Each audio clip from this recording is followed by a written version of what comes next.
right, I'm going to call this Tuesday, June 13th meeting of the Currituck Planning Board to order. Will everyone please stand for the Pledge of Allegiance and a moment of silence? I pledge allegiance to the flag of the United States of America and to the republic for which it stands, one nation, under God, indivisible, with liberty and justice for all.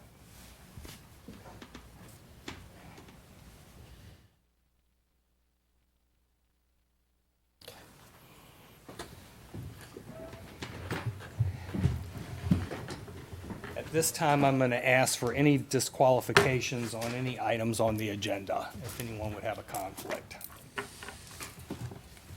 Okay, hearing none, we're moving to number 3. We do have a quorum. We have 1, 2, 3, 4, 5, 6 out of 7. And we're going to go ahead and entertain a motion for the approval of tonight's agenda. I'll make a motion to approve tonight's agenda. We have a motion. Do I hear a second? Second. We have a motion and a second. All those in favor say aye. Aye. All those opposed likewise. Also, number 5 on the agenda is approval of the minutes from our May 9th, 2023 meeting. Are there any changes that need to be noted to the minutes? Hearing none, I'll entertain a motion to approve the minutes. I'll make a motion to approve the minutes. We have a motion. Do I hear a second? Second. We have a second. All those in favor say aye. Aye. Mr. Hoy. All those opposed likewise. Okay, seeing no old business, we're gonna go ahead and move to new business. Right now, it's Planning Board 2312. Let's make sure I pronounce this right. Selco, is that right? Selco Partnership, request to amend the Unified Development Ordinance, Chapter 4, to allow telecommunication towers in the single-family isolated zoning district. At this time, we'll hear from staff. Thank you, Mr. Chairman, and good evening. As you just read, the Selco Partnership has proposed a text amendment to the UDO to allow for freestanding telecommunication towers in the SFI zoning district, which includes Knott's Island and Gibbs Woods. And in an effort to provide additional and better wireless services on Knott's Island and Gibbs Woods area. Currently, there are no towers or tall structures in the area for antennas to locate on. So they're proposing that the use be allowed in the SFI zoning district, subject to a special use permit. And your agenda packet does have the full language of the ordinance related to telecommunication towers. And I'll just highlight some of the requested changes to that language. And you can see here on the table of the summary use table, they're requesting the use of telecommunication towers in the SFI zoning district subject to a use permit. And you can see that's consistent with the other zoning districts where the use is already allowed. Actually, back in 2019, I believe the board approved a text amendment to allow these telecommunications towers in the SFR zoning district, which is the single-family remote, which includes the off-road area of Corolla. And this language is pretty much tailored to almost mimic that language for the Knott's Island area. So it will be allowed with a special use permit. Related to height, the maximum height of the tower in the SFR and now the SFI district is proposed to be a maximum of 190 feet. The aesthetics portion of the text amendment requires that towers in the SFI district, similar to the SFR district, need to be camouflaged with the surrounding area through paint or incorporation into architectural design and structures or other means to the maximum extent practicable, and this will be reviewed as part of the special use permit application.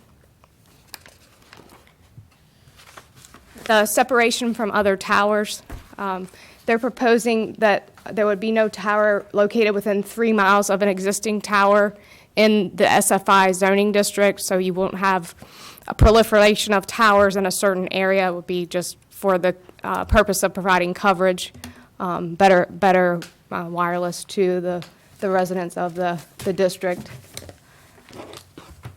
Again, that's consistent with the language for the SFR, which is the other residential district that this use is allowed in. You'll see this a few times tonight. These are the text amendment review standards of the ordinance. I won't read through them all, but these are the factors that you can take into consideration when you decide to recommend approval or denial or any changes to a proposed text amendment.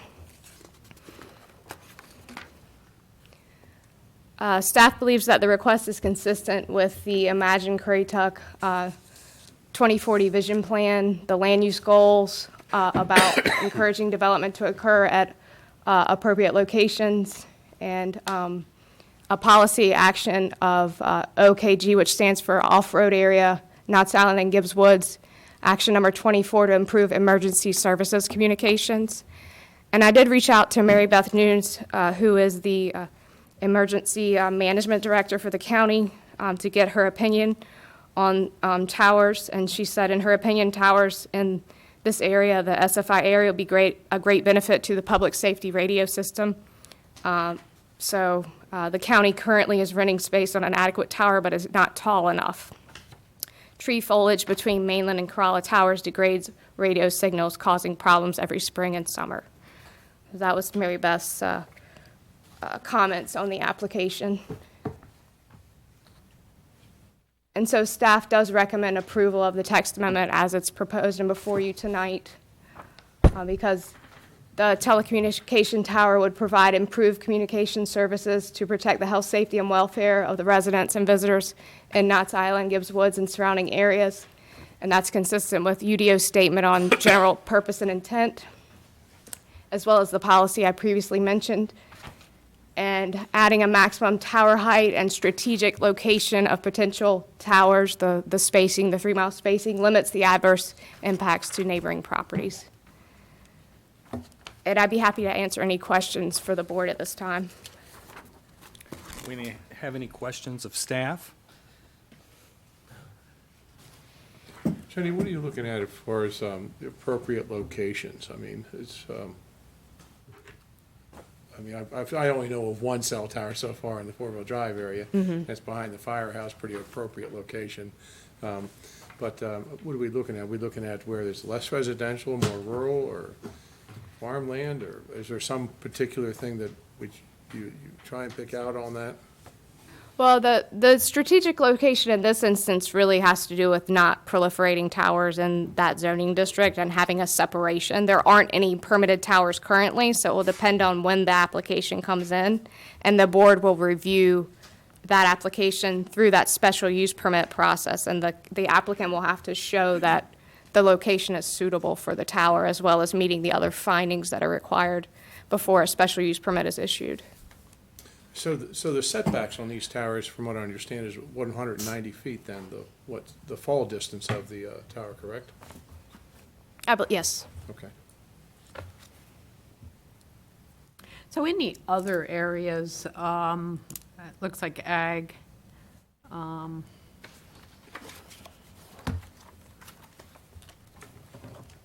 they can actually have cell towers up to 450 feet? Correct.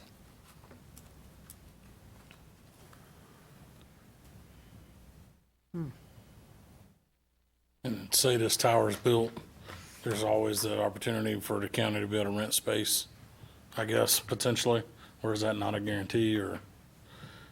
I'm not sure if it's a guarantee, but the applicants might be able to speak to that. I know that at the fire department, it's, I think, it was a tower or a tower builder, along with, in that particular case, Verizon, and there's other players on there, and there's more players that are talking about renting space on it. So, yeah, it'll get rented out pretty good. So I think there's an opportunity for anybody who needs something up there to put in their bid on doing so.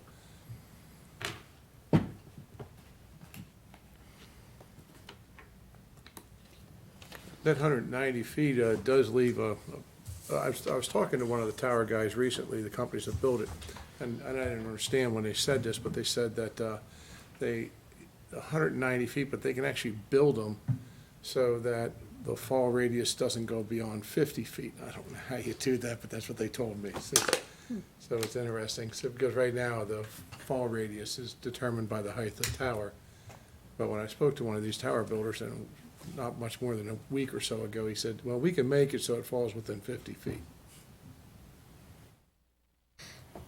Well, in the ordinance, there is an exception for that, those setbacks for certain uses. Okay, Like associated with a fire department right, location. So that might be part of it too. yeah, I don't know Or what, sometimes our zoning ordinance haven't caught up with technology, right, right, so. Or there might be other reasons why the setback is not just the fall zone. Try to separate it from adjacent properties. right. We're obviously growing in what we're understanding and how to do it and the best way to do it, because obviously the tower's sitting right behind the fire station. Was within, and I believe the fire station was before the tower, so, but, from a safety standpoint, I think it makes good sense, 190 feet, but. So again, in the work session, I suggested my concern with a special use permit versus a conditional. And I know that right now, I don't think that this would apply only because we're just adding this not silent. So, I mean, I guess, my concern with special use permits are the community input and the negative aspects of the community not really having the ability to understand what a special use permit does and its quasi-judicial process. I mean, is it possible to have this under a conditional and suggest that? Because I would look to move a good majority of the special use permits back. I mean, I think for this particular application, it would be difficult to make that change here, because you have language that's proposed in front of you, and it's not for the use as a whole or any zoning district. It's something that could potentially be looked at in the future. I think for this application, I'll just need to act on what's proposed with the special use permit, because it is consistent with what's already in the ordinance. Right. I suppose,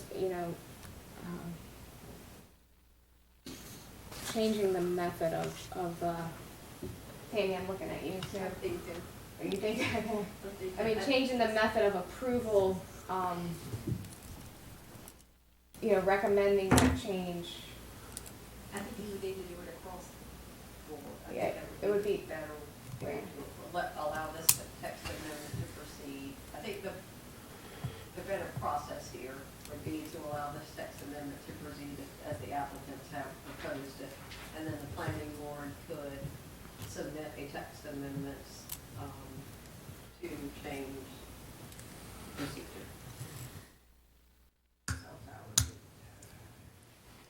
So the possibility of postponing this vote and maybe allowing, it to come back with kind of a revised proposal. I mean, I've been reading about these special use permits. It really puts the community at a real negative. It really just doesn't feel fair for the community and input from the community. Once we move over to a special use permit, we are, it's gone.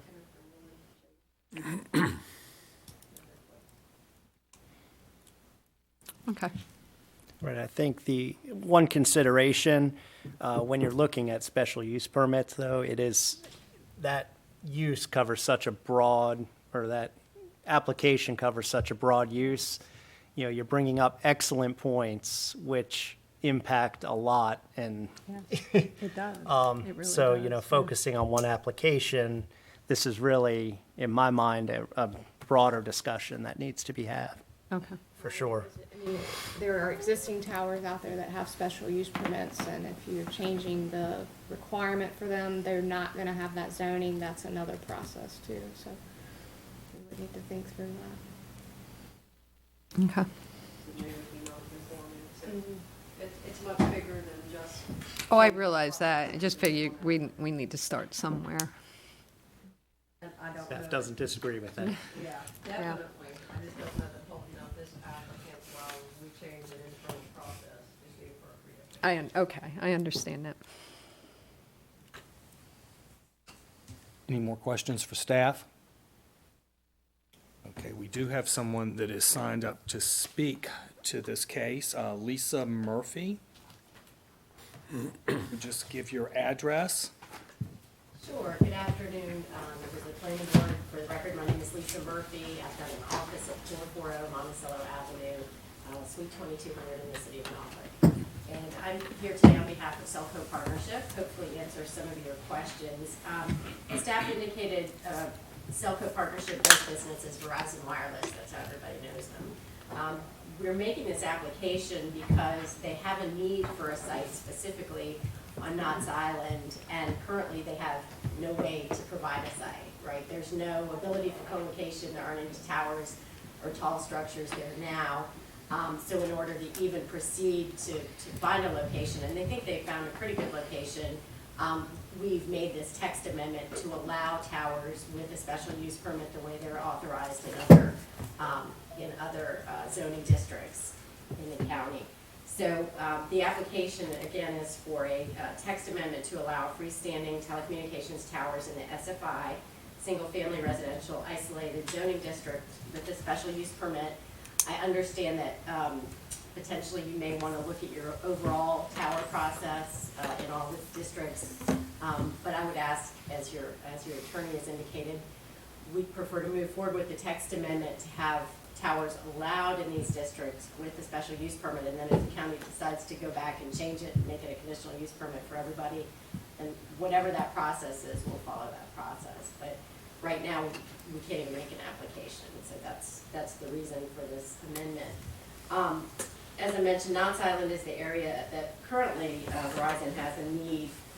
The entire area, as you know, of Knott's Island is zoned SFI. So there are no towers or other tall structures on which an applicant can co-locate any antennas, as was confirmed by your public safety person. That's what anybody's going to look for first. As you indicated, if there's a structure up in the air, everybody's going to use it because it's cheaper, it's faster. They're able to provide the services they need very quickly. Where we get into issues is where there aren't any tall structures to co-locate on, and that's something that they would look for first. If there aren't any tall structures, then you're going to look for large parcels, parcels where you have maybe some vegetative buffering, or an area where you can camouflage or hide, or tuck a tower so that it's not, in plain view of the public. And so one of the reasons for setbacks is that distance between the tower and homes, or anybody who might be looking at it. A lot of times you have a setback from a public right of way. That's to take it away from people's, view shed. The other reason is the safety reason, and the way that most monopole towers are designed, and that's really what we would be talking about as a monopole tower. It's basically concrete in the ground, and you've got the steel bolted with the concrete. They build it in sections. They actually stack it, and so they can structurally engineer it. So there's a particular weak point, so that if there is a structural failure, it'll basically bend at the weak point. So most people think they're like trees and they just fall over on their side, but actually the way they're designed, they can be designed to fall within a 50 by 50 foot area. So that's all the design and the structural engineering that's involved in that. So that can be done nowadays. But by amending the use table at section 4.1.2 to allow telecommunications tower freestanding with a special use permit, then the applicant would be able to find a location that was suitable and then make an application to develop a freestanding telecommunications tower. And again, we're just looking for the process that's just like the process for the other zoning districts where it is allowed with a special use permit. You would get to look at, you know, the setbacks, the buffering, what it looks like, what color the structure is, what type of structure it is. All of those things can be taken into account to mitigate any potential impact, but really at that point, it's done on a case-by-case basis, looking at that particular site that's been proposed. As most of you know, in the late 90s and early 2000s, wireless phones were really for business travel. You know, they were used by the traveling public, so they were initially built out along the highways and major roadways. At that time, mobile phones were just phones, and they were a nicety as opposed to a necessity. Fascinatingly enough, in December 2007, just under 16% of people were wireless only at home. When you fast forward to June of last year, that number was 71% of adult-only homes are wireless only, and it's 82% when it's a family with children. So the numbers have shot up astronomically. Originally, it was the recession of 2008. People got rid of their landlines. Then, as you proceed now to the last few years of the pandemic, wireless was critical. You had to have it. You had to have internet. You had to be able to connect with the world around you from your home. That number is 87% of millennials. So they never have a landline phone. They've gone straight to wireless. So as a result, as you can imagine, network capacity now has far outstripped this ever-growing demand. You've got many more users, many more uses nobody could think of: surfing the internet, streaming videos, paying bills online, ordering goods and services online, having a virtual session with your doctor, with your lawyer, your counselor, your teacher. I mean, all of these things that people didn't think of, you know, just 5 years ago now, everybody has come to expect from their wireless device. So in order to keep up with demand, more and more antenna sites are needed, and they really need to be closer to the residents that they're intended to serve. So you've got to get closer to the neighborhoods, closer to the residential areas. As the staff report indicates, wireless infrastructure is also very critical for public safety. So if your emergency communications have a need, this facility would be a facility that they could attach their antennas to. And Verizon has a process where they have a whole division that handles the leasing and the use of their structures. So it would be available for co-location, for emergency communications, or for any other, you know, if you don't happen to be a Verizon customer, if AT&T, another carrier would be available for them as well. So authorizing freestanding telecommunications towers in the SFI zoning district with a special use permit, as the staff report indicates, will meet the county's goals of ensuring that all services remain at a sufficient level to provide superior service to the growing population of the county.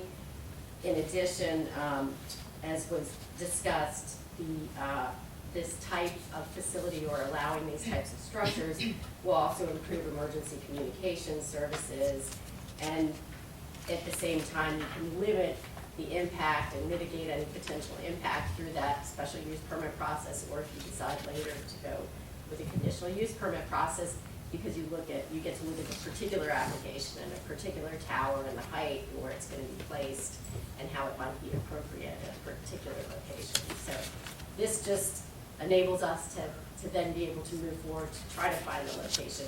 Right now, Mount Island is one of the areas that's completely off limits. Verizon is currently providing service across the state line in Virginia. That's as close as they can get with the structure to provide service. So there's definitely a need, otherwise we would not be here seeking this text amendment.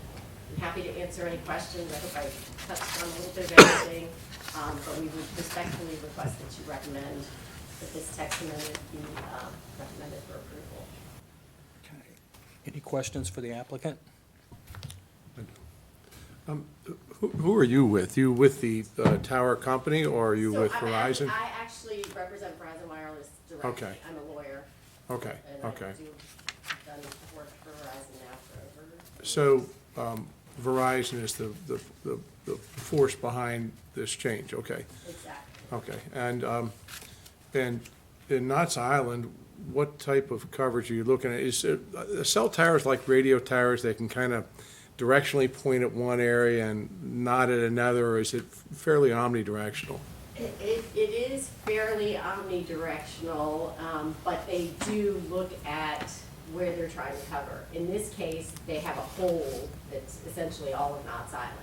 Again, as I mentioned, the closest they can get is from the north, on the Virginia side of the line. So they don't have any antennas any closer than 3 miles that would connect with that. So that's why there's a need in this. I mean, if you look at the circle that is roughly Knott's Island, any coverage would be coming in from outside instead of inside. How, I'm sorry, you have a question? That's all right.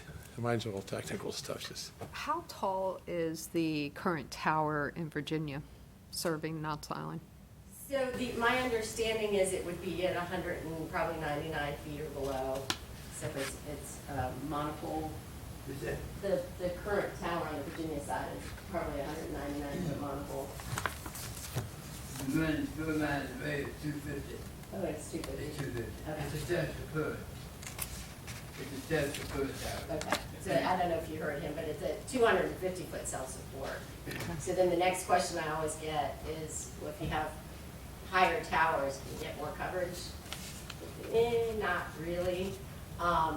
The way this works, and it's a combination of two-way radio, right? So you have to have line of sight to a certain extent.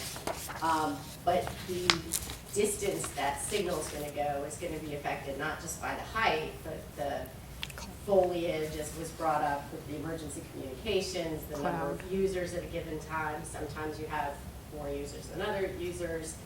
All of those things are gonna affect signal.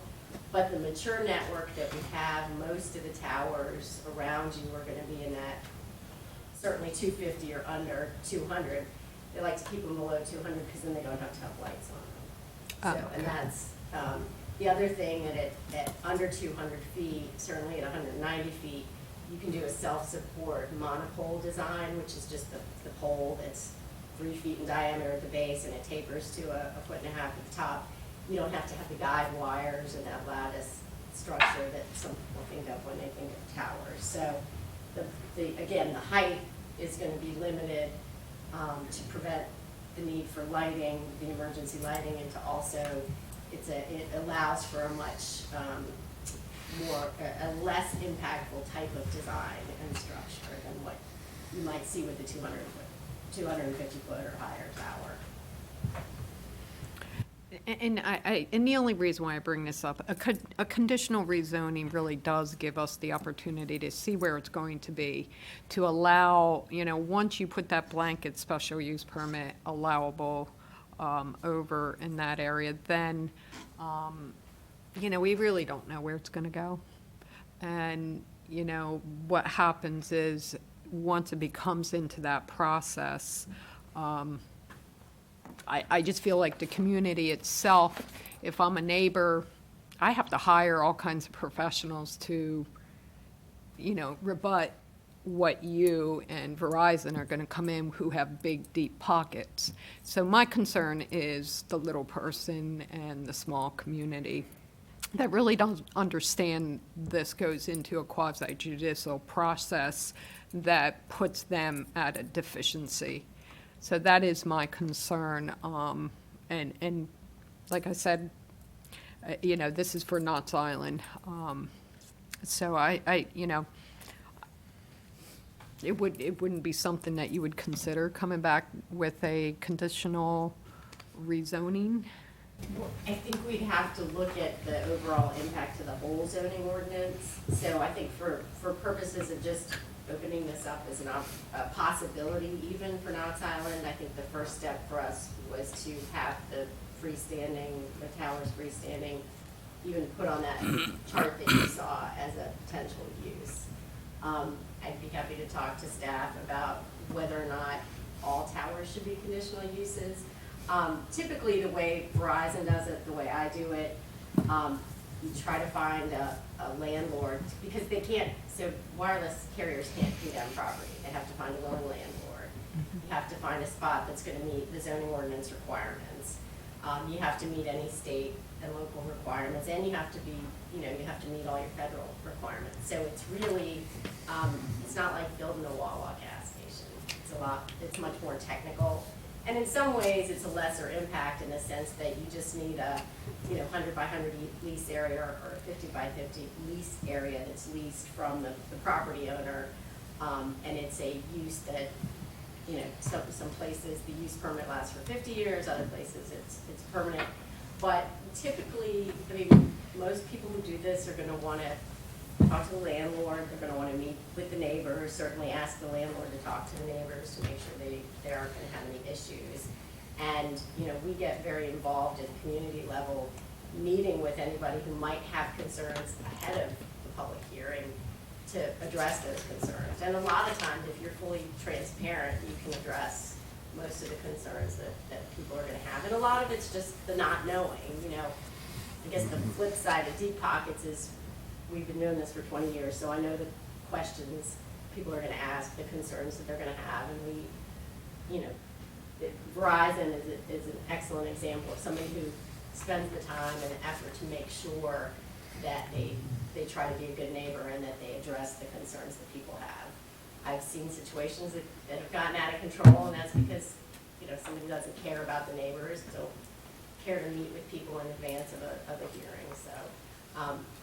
I understand your concerns, but I think that's probably a bigger discussion for how wireless facilities should be. What I can tell you, and I've been doing this since the late 90s, is people have gotten more comfortable with them, just because of the fact that everybody wants their phone to work. It's an infrastructure. Yeah, it really is. And Yeah. and from an infrastructure standpoint, it's very passive use, right? It's not like having the Wawa or the brand new Target. It's visited once or twice a month by a technician once it's up. So it's really, out of sight, out of mind. It's not gonna put kids in the schools or cause traffic or be a public safety issue for anybody. In fact, it helps with public safety. So it is a relatively light impact from that standpoint, as it is a utility, it's a public utility. Thank you. You're welcome. Just one comment on what you were talking about, like there's generally like a small lease area, and a conditional zoning is gonna apply to an entire property, so that could be challenging too, to have a conditional zoning that allows for multiple types of uses, because it's not just gonna be a tower possibly on a piece of property, it's gonna be a leased area for a tower, and there might be other compatible uses, and that might be a challenge too, with even crafting a conditional zoning district for a property, if that makes sense.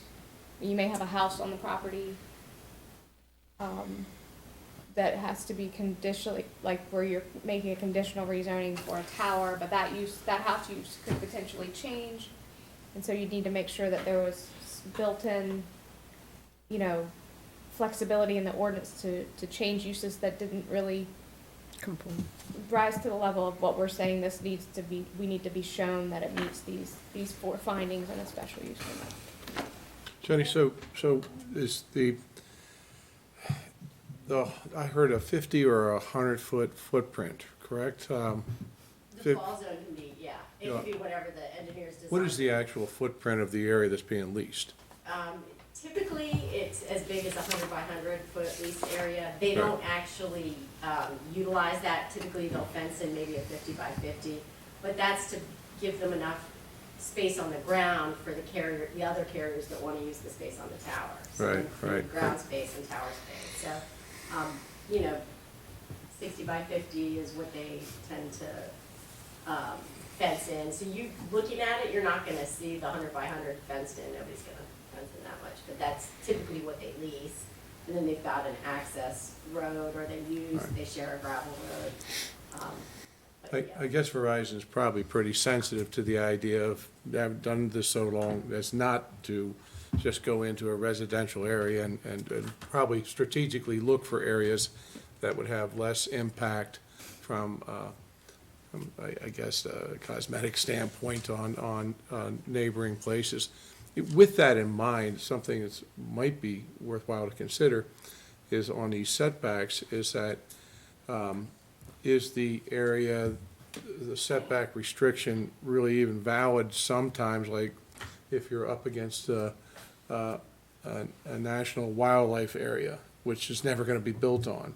Do you really need the 190-foot setback for that area, or wetlands, or there could be a wide variety of things that allow you to push that even further away from a residential area, because there's already a controlled area that there's never gonna be any building on. I mean, is that worth a thought?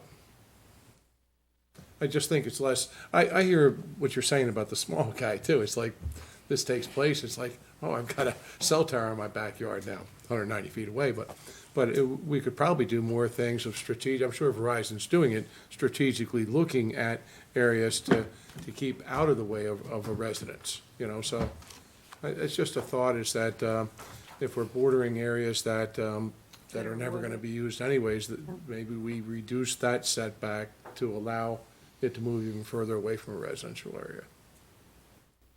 That's a good idea.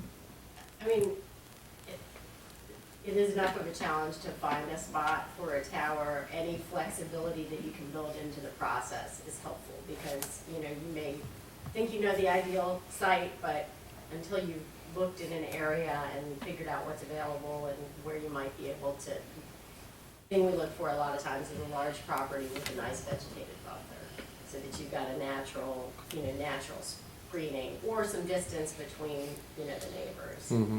And so anybody who's really good at doing this, and Larry, who's here with me, Larry Beckings, is one of the best. He's been doing this a lot longer than I have, and it's his job to go out into the field and actually, the engineers, the RF engineers say, this is about where we need to be, and folks like Larry, who are very experienced, go out and try to find a spot. And they'll look for a spot that they think is one that they can mitigate any potential impacts for. Any more questions? Thank you. Thank you all. Board can, is open for discussion.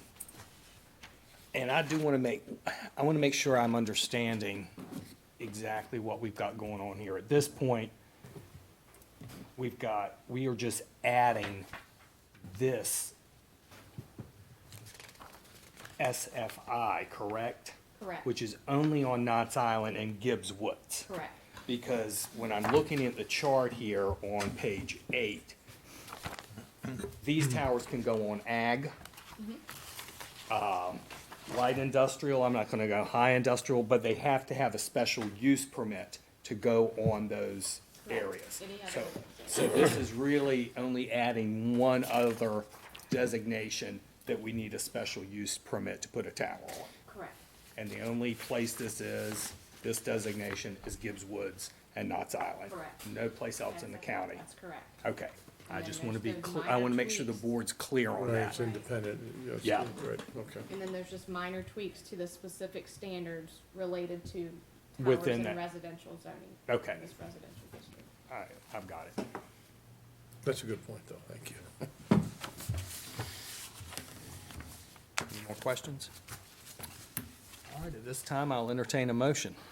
I move to approve PB 2312 because the request is consistent with Land Use Goal 1 and Policy Action OGK ACT 24 of the Imagine Currituck 2040 Vision Plan. Okay, we have a motion. Do I hear a second? I'll second. We have a motion and a second. All those in favor say aye. Aye. Opposed likewise. Opposed. Okay. Motion passes.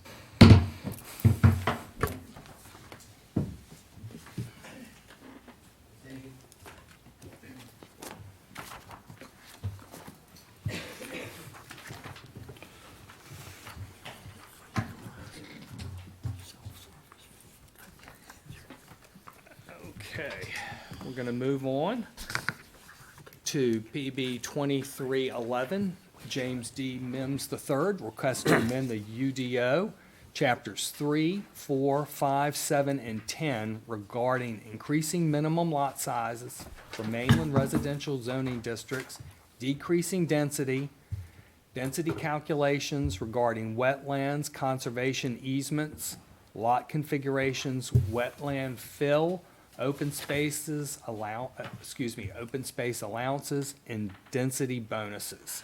At this time, we'll hear from staff. Thank you, Mr. Chairman.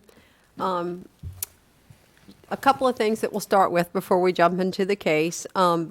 The text amendment application that you see in your package included one of the items to do away with or repeal the Currituck Station portion in your UDO. The Board of Commissioners actually acted upon that text amendment at their June 5th meeting, so that portion is no longer relevant, so we've removed that from your packet. I don't know what that means, so we're going to click OK and see what happens.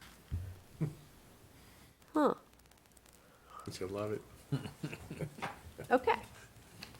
And also, just to make you aware, you've probably seen and heard, and you've probably even been a part of the discussion, that the Board of Commissioners is also working on a text amendment to lower density in certain zoning districts in the county.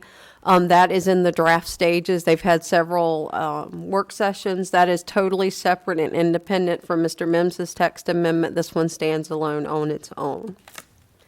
And what I'd like to do, because of the complexity and the length of this text amendment, is just to go through item by item. I'll just start with item 1 and work our way through. I'm not going to read to you, but I'll just summarize each of the items for you. Stop me if you have questions. If I'm going too slow, prod me, I'll go faster. If I'm going too fast, tell me, I'll go slower. But I'll just go ahead and start and summarize each item for you. And I'm going to give you the staff commentary on each of the items as we go as well. So item 1 is changing the minimum lot size in the Resource Conservation District in the county from 40,000 to 45,000 square feet. And this staff commentary, you're going to hear me refer to this one. I'm going to go over it with you this time, and then I'll reference it throughout because it'll be a similar staff comment with several of the zoning district. Staff commentary is that it's more appropriate and consistent with Imagine Currituck to regulate growth by lowering allowable density rather than increasing the minimum lot size. Additionally, this methodology grants the developer more design flexibility with subdivision layout while allowing a more market-driven product, which would be your lot size. Item 2 switches over to the agricultural zoning district, and you will see that that increases your minimum lot size again to 45,000 square feet. As well as in the notes, you'll see that it clarifies that even minor subdivision lot size will increase to 45,000 square feet with this proposal. Same staff comment. Item 3 takes us to the SFM zoning district. This does increase the minimum lot size to 45,000 square feet and adds the correlating minimum density, or maximum density, I should say, to 0.97 units per acre. And that would be the same staff commentary. Item 4, in Mr. Mims' proposal, would take the MXR district or the mixed residential zoning district and make it what's called a legacy district. So the lands in the county that are zoned MXR would continue to be subject to the standards in the ordinance, but no new lands would be allowed to be zoned MXR. Staff does not support this item. There's a need for multiple housing types in the county, and MXR is the only zoning district that allows for those multiple housing types, and that's like duplexes, your townhouses, some of your multifamily dwellings, and so forth. And perhaps instead of prohibiting these types of dwelling units, you could look at, or instead of eliminating the district, you could look at perhaps lowering density for single family and multifamily and increasing lot area for single family in the zoning district. Now this one, I don't know if y'all even knew there was a community center zoning district. There is no property zoned community center in the county. When this UDO was adopted, this was something that was put in, think village, think of a quote-unquote downtown area where it was pretty high, a high density in Currituck standard. There was commercial, so on and so forth. Well, it just did not come to fruition. And that density, now we know, with the infrastructure and facilities we have in place now, would not support this district. So staff does recommend approval, as this is consistent with the Board of Commissioners' current direction to lower density, and there are no properties with this zoning district, so it would not need to be a legacy district. It could just be deleted outright.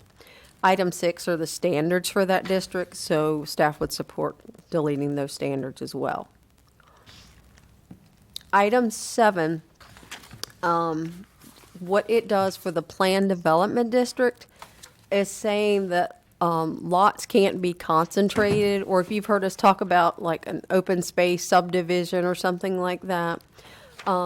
So what this is, Mr. Mims is proposing, is that lots can't be concentrated and that they be evenly distributed throughout the development. So staff does not support this item. Clustering lots to provide an opportunity to basically cluster open space. And if you're familiar with open space subdivisions, we have several in the county, and most of our subdivisions do cluster open space. They provide the vistas for residents and conserve valuable wildlife habitat. And clustering lots reduces the amount of impervious surfaces, and it also reduces stormwater runoff, infrastructure, including your streets, your utilities, and allows a more creative design. This takes us to item 8, which is our PDM, or Planned Development Mixed zoning district.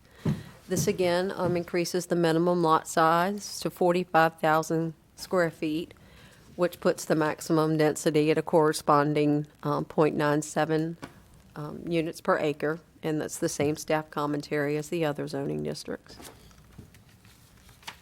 Item 9 clarifies that duplex dwellings are no longer allowed on 20,000 square foot lots, but rather would require a 45,000 square foot lot. And that's the same staff commentary as the other zoning districts.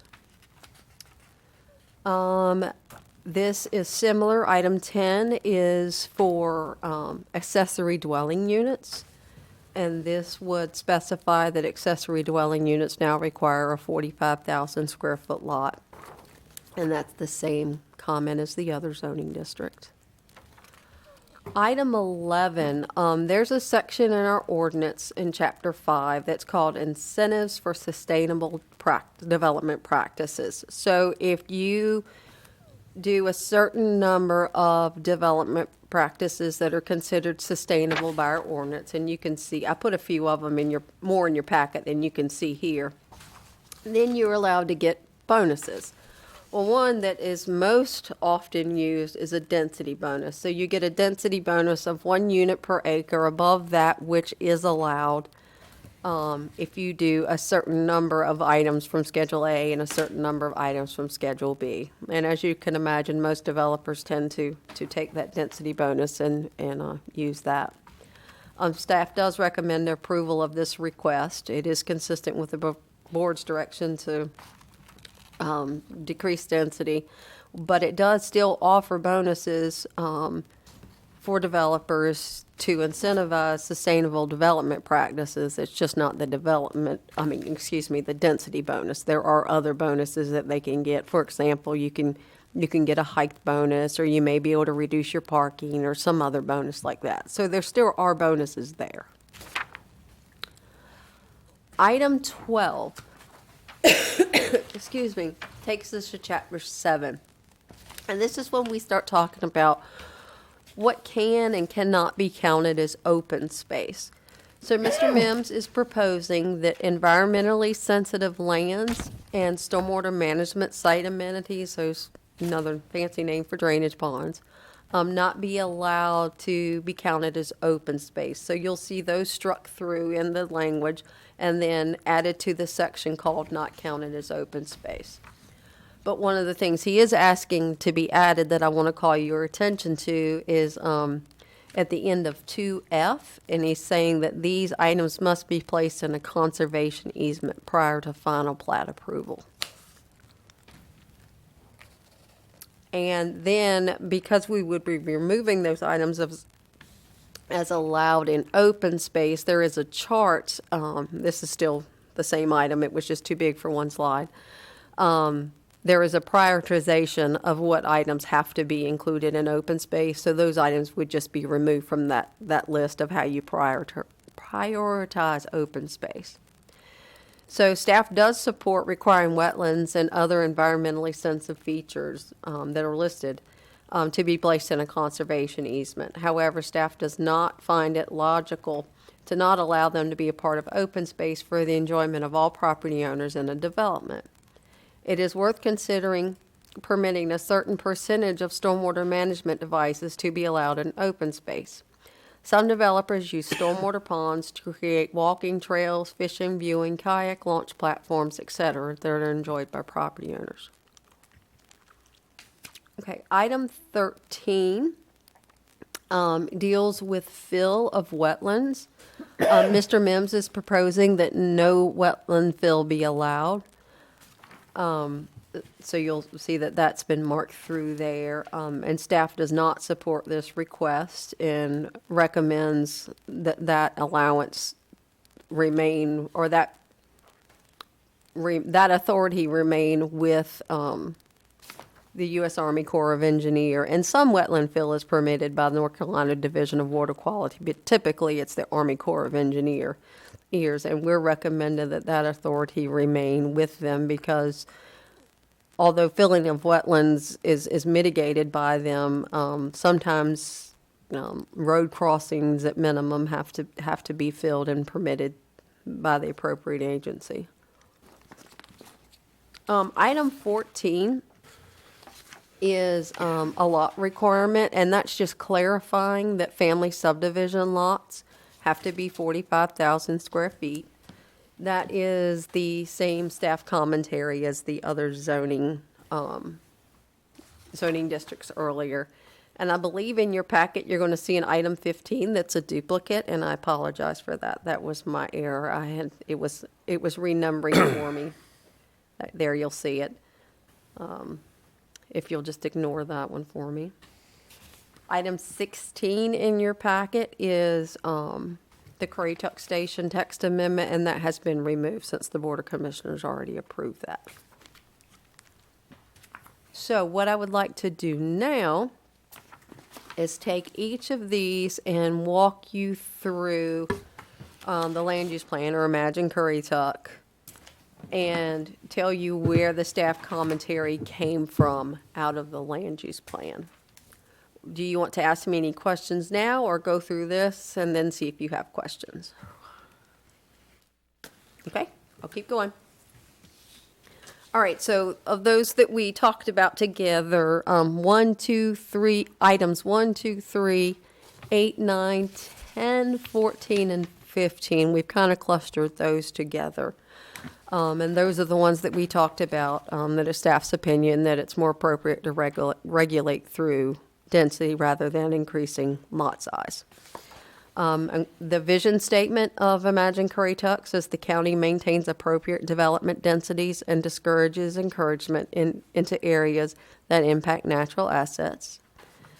One of the guiding principles is to provide a range of housing types and land development densities appropriate for attracting quality, environmentally compatible businesses and industries that strengthen the county tax base. The transit methodology of the plan is that a key recommendation of the plan is amendment of the UDO to regulate development density through an appropriate density average for each future land use transect. Land use goal in policy 1 is to encourage development to occur at densities appropriate for their location.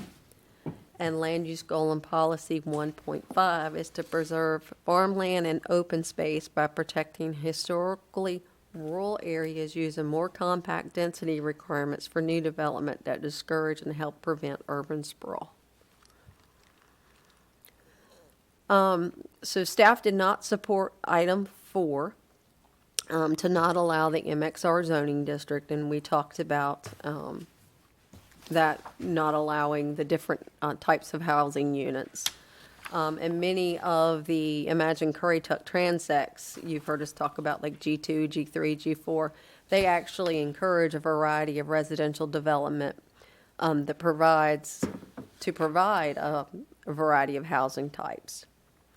So not allowing MXR is inconsistent with the UDO, specifically Land Use Goal and Policy 1, which is to encourage development to occur at densities appropriate for their location.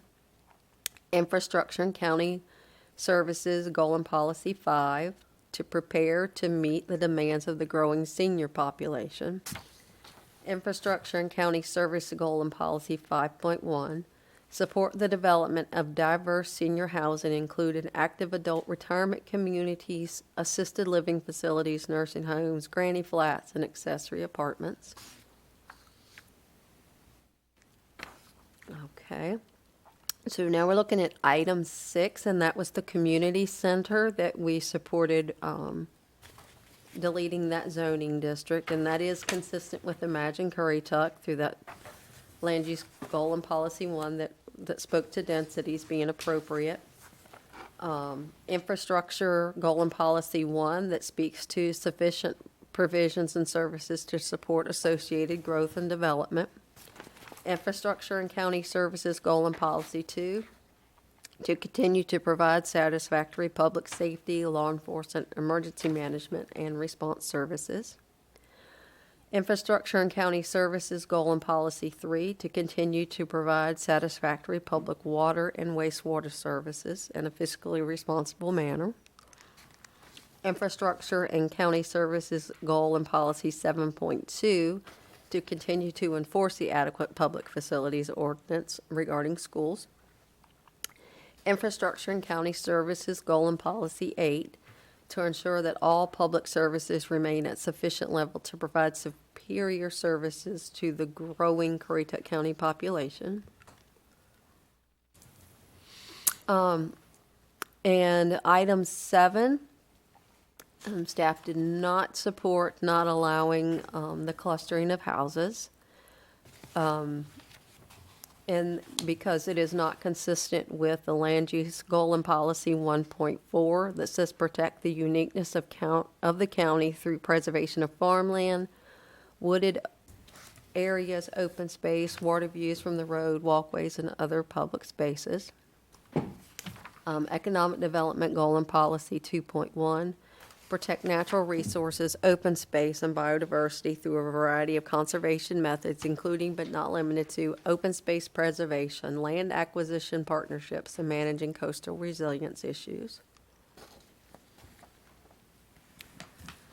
And staff recommends approval of item 11, removing that density bonus of 1 unit per acre in the sustainability practices.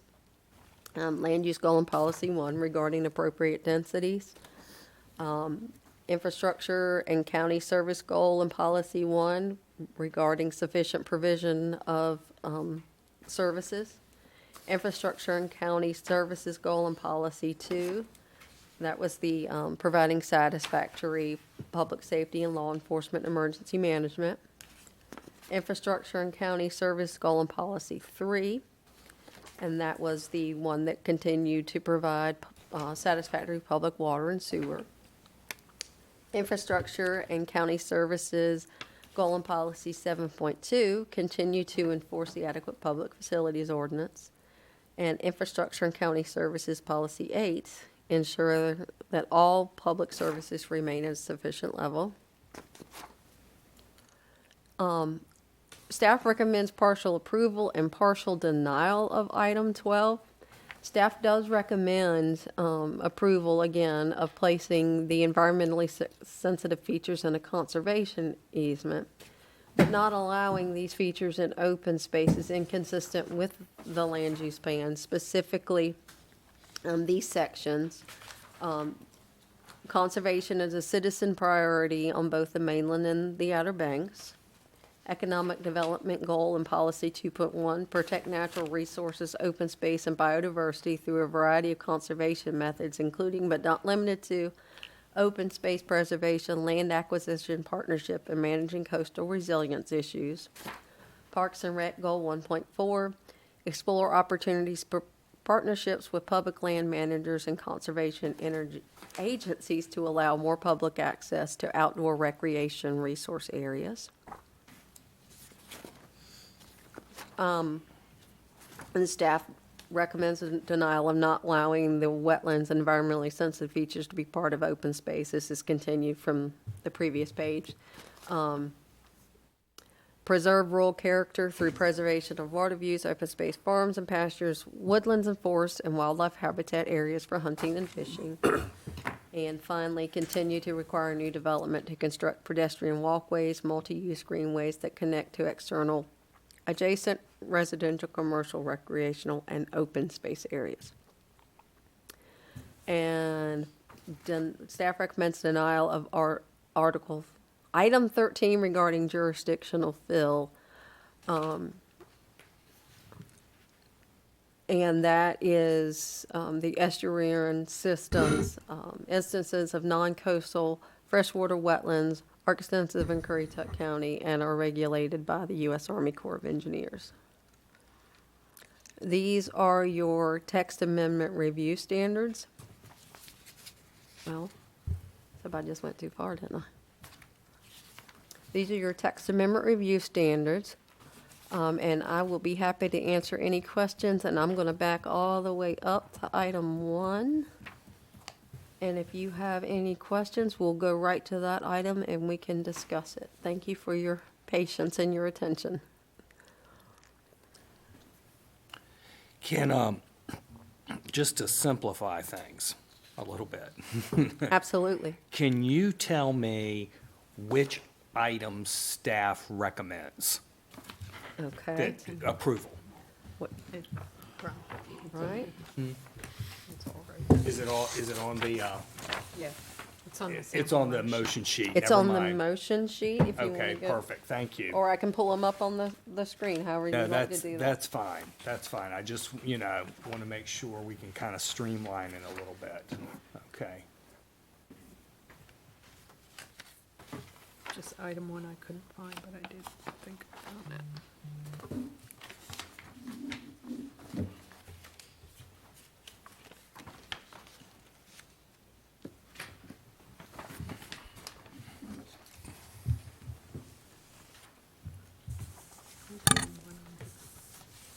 Can you explain the one on the clustering of houses again? I was a little lost with that. Okay. The county does agree with the idea of clustering houses, or they do not agree with that? Let me get to it. Let's see, which one was that? And what's the purpose behind it?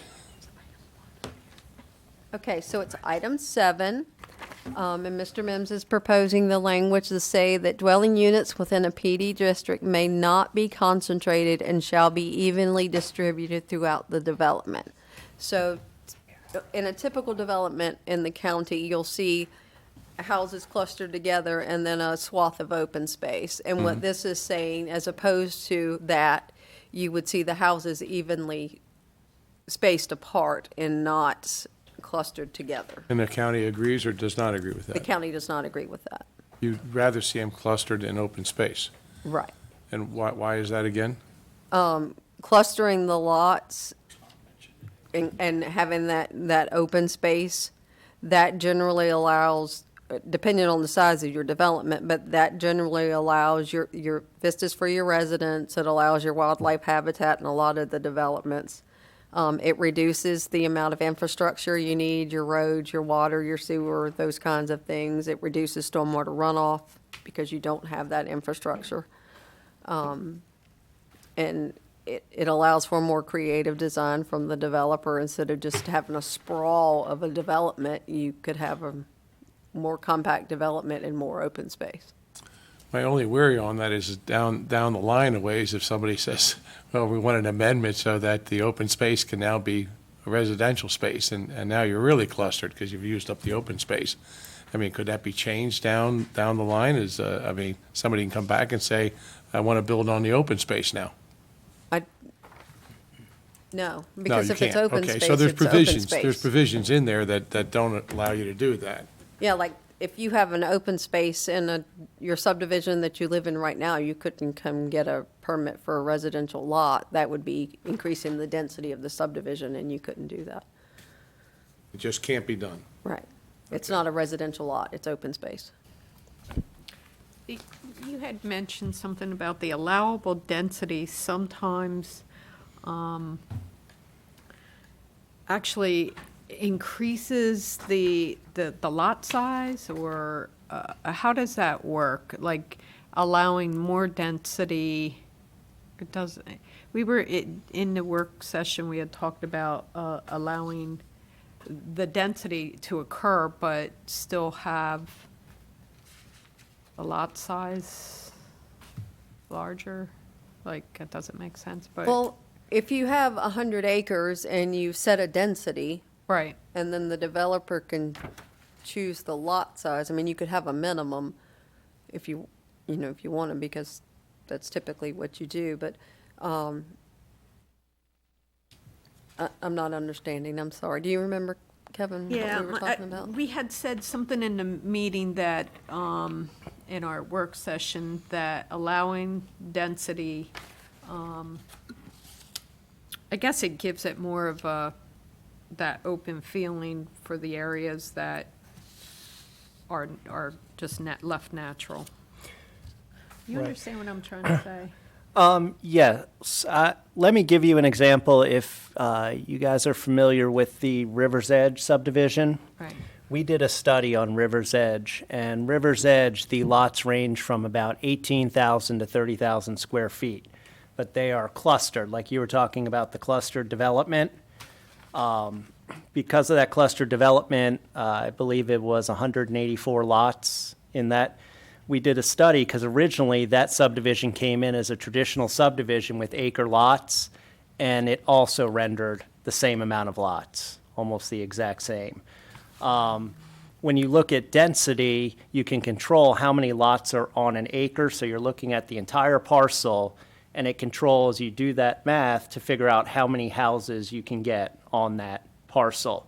So it's not based on lot size, it just gives you a number, and then the developer would then have flexibility as to where to place the houses. Now, staff feels that having that option to be able to better use open space can be an advantage.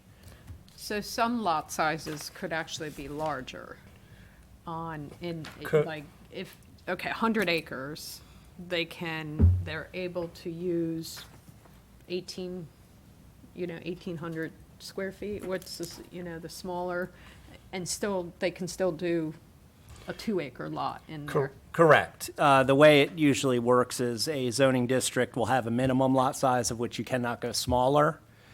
And, but any lots bigger, of course, is at the discretion of the developer. We do have several lots we looked at that range from, a half an acre to 2-acre lots. And it's just, how they fit it in and how it's designed. What is our minimum lot size? It depends on the zoning district. I believe in the SFI, it's 30,000 square feet. But then there's also planned developments, MXR, which It varies. there's options, much like the Foss development in Moyoc, where the developer brings forward, basically writes their own ordinance as far as what lot size is, and that gives them more flexibility. So it's a tough answer. It bases on the zoning district and also what type of development, whether it's a traditional development or a conservation type development, which speaks into that clustering and increased open space. Who assigns what the open space becomes? Is that a proposal based on the developers? Or is that something that the county says, we really need a recreational area? We need so. Ultimately, the developer does decide when the plans are submitted. The ordinance does speak to what uses are permitted in open space. Okay.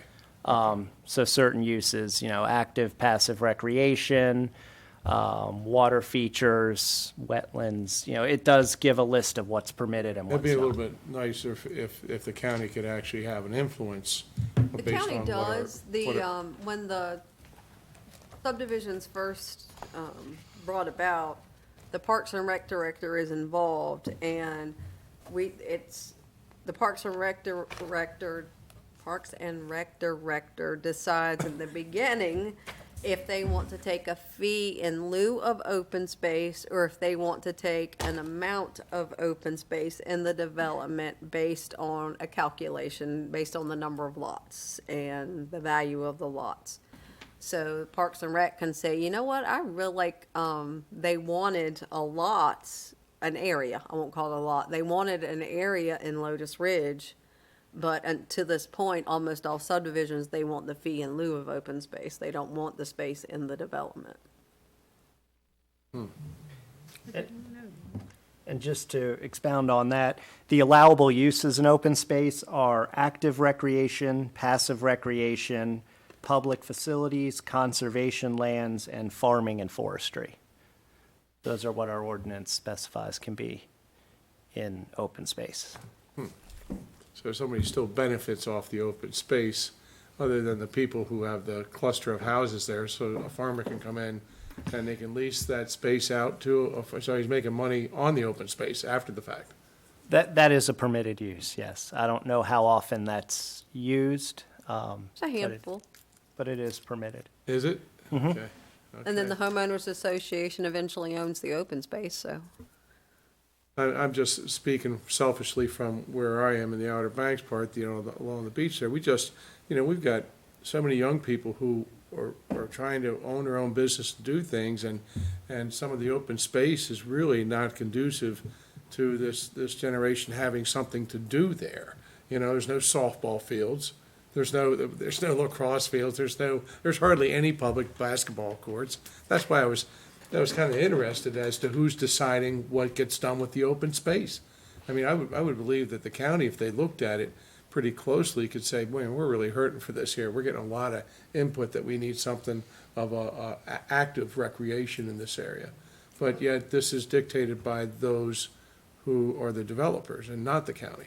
Well, Parks and Rec gets Parks- an opportunity, right? Parks and Rec is really driving the bus, because what they do is if they decide they want the acreage for something, then they took it in Shingle Landing for the park there.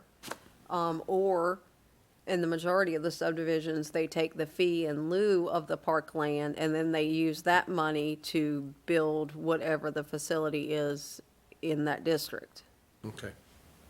Yeah, I think what's sometimes lacking is an open space when, even if they are paying the fee in lieu, developers aren't proposing a lot of like amenities that are like clubhouses, like things that you would There's the consider to problem. be value added, and it's not required by the ordinance. So there's not a minimum that they have to, we'll say, amenitize in the subdivision in order to get approved. It's just, these are the uses that you can do in open space. And I think, what'd you say, active recreation uses and things like that. So, but there's no requirement. No requirement as to what the active recreation is Right. or how far you have to go. Here you go, this is active, go out there and kick a ball around. Okay, I'm just saying, I've seen that tightened up in other counties where they gave those choices of what they could do, but they say, okay, if you choose active, here's your choices and this is what you have to put in. So, and it really worked out quite well, because now you had actually not just land, you actually had something that could be used for something. Whether it was a soccer field or a baseball field is. But that was where the county got involved and said, yeah, okay, you can pick that active, but here's your choices now of what you can do and what it has to look like in the end.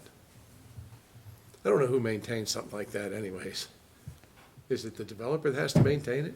If it's open space in the developer maintains it until it's turned over to the HOA, and then it's the HOA's Okay, responsibility. Gotcha. All right, gotcha, okay. And the developments get turned over to the HOA when 75% of the homes are sold. Okay. Thank you.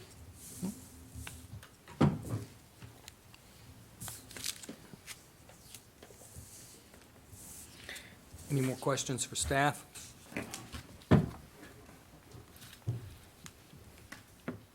All right. I do not have anyone signed up to speak to this, but is that true?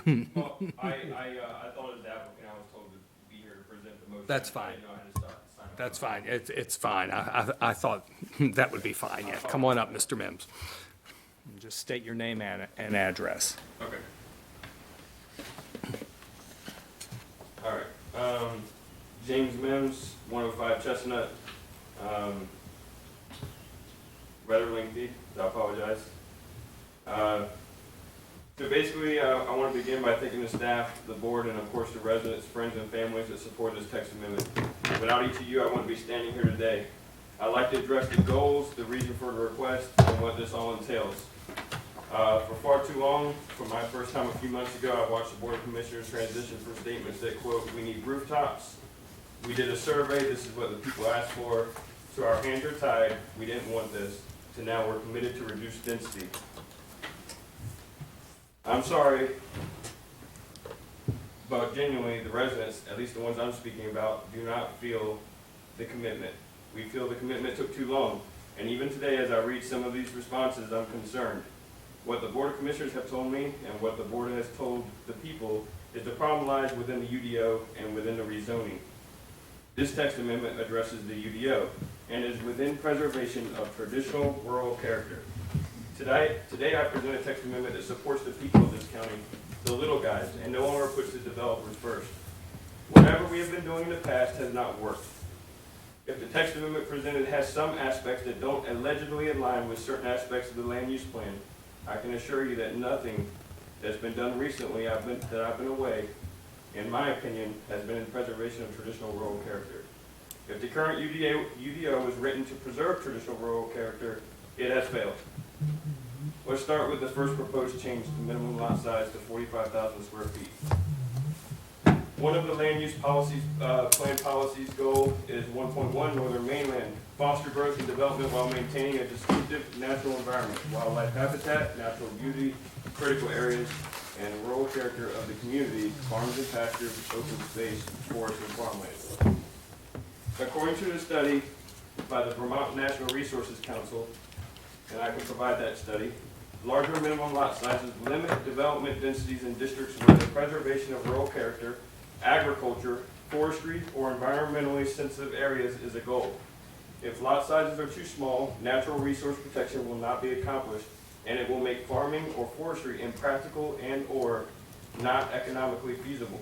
Small minimum lot sizes can increase land consumption, cause leapfrog development, and spread development over large areas, which can increase the expense of providing infrastructure, roads, sewer, and water, and services, fire and police protection, school transportation to these areas.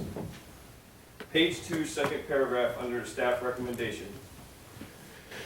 I saw some comments from staffing regarding the increase of minimum lot size.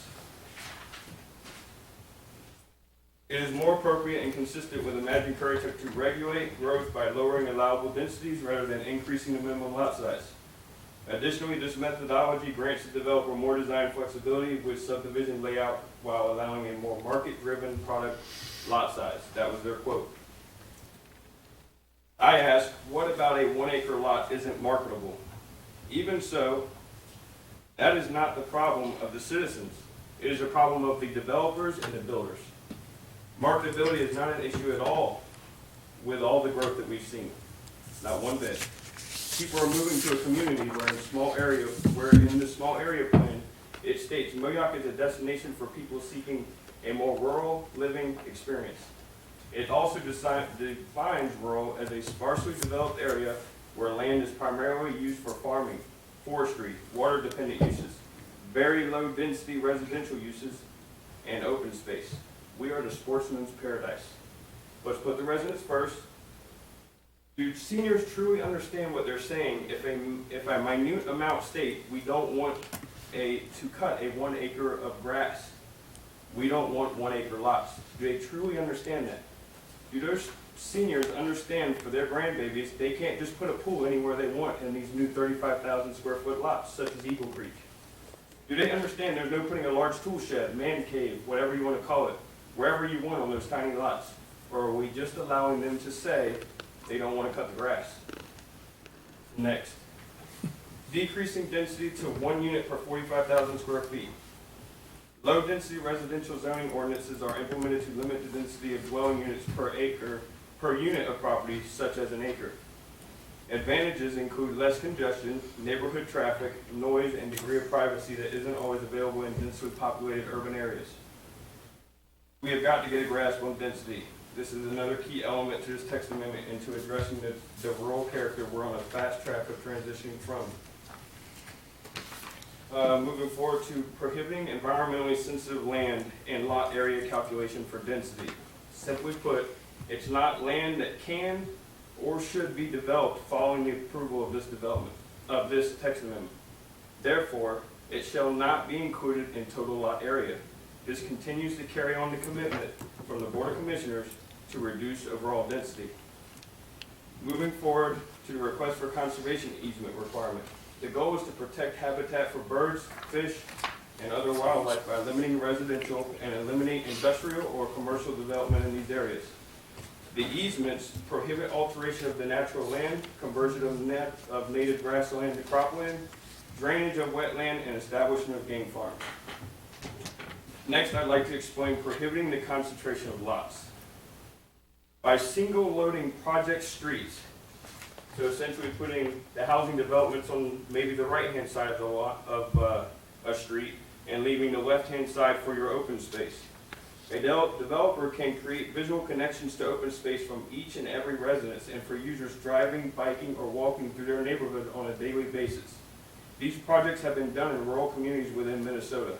The projects have been extremely well received and home prices reflect the public's acceptance of these projects.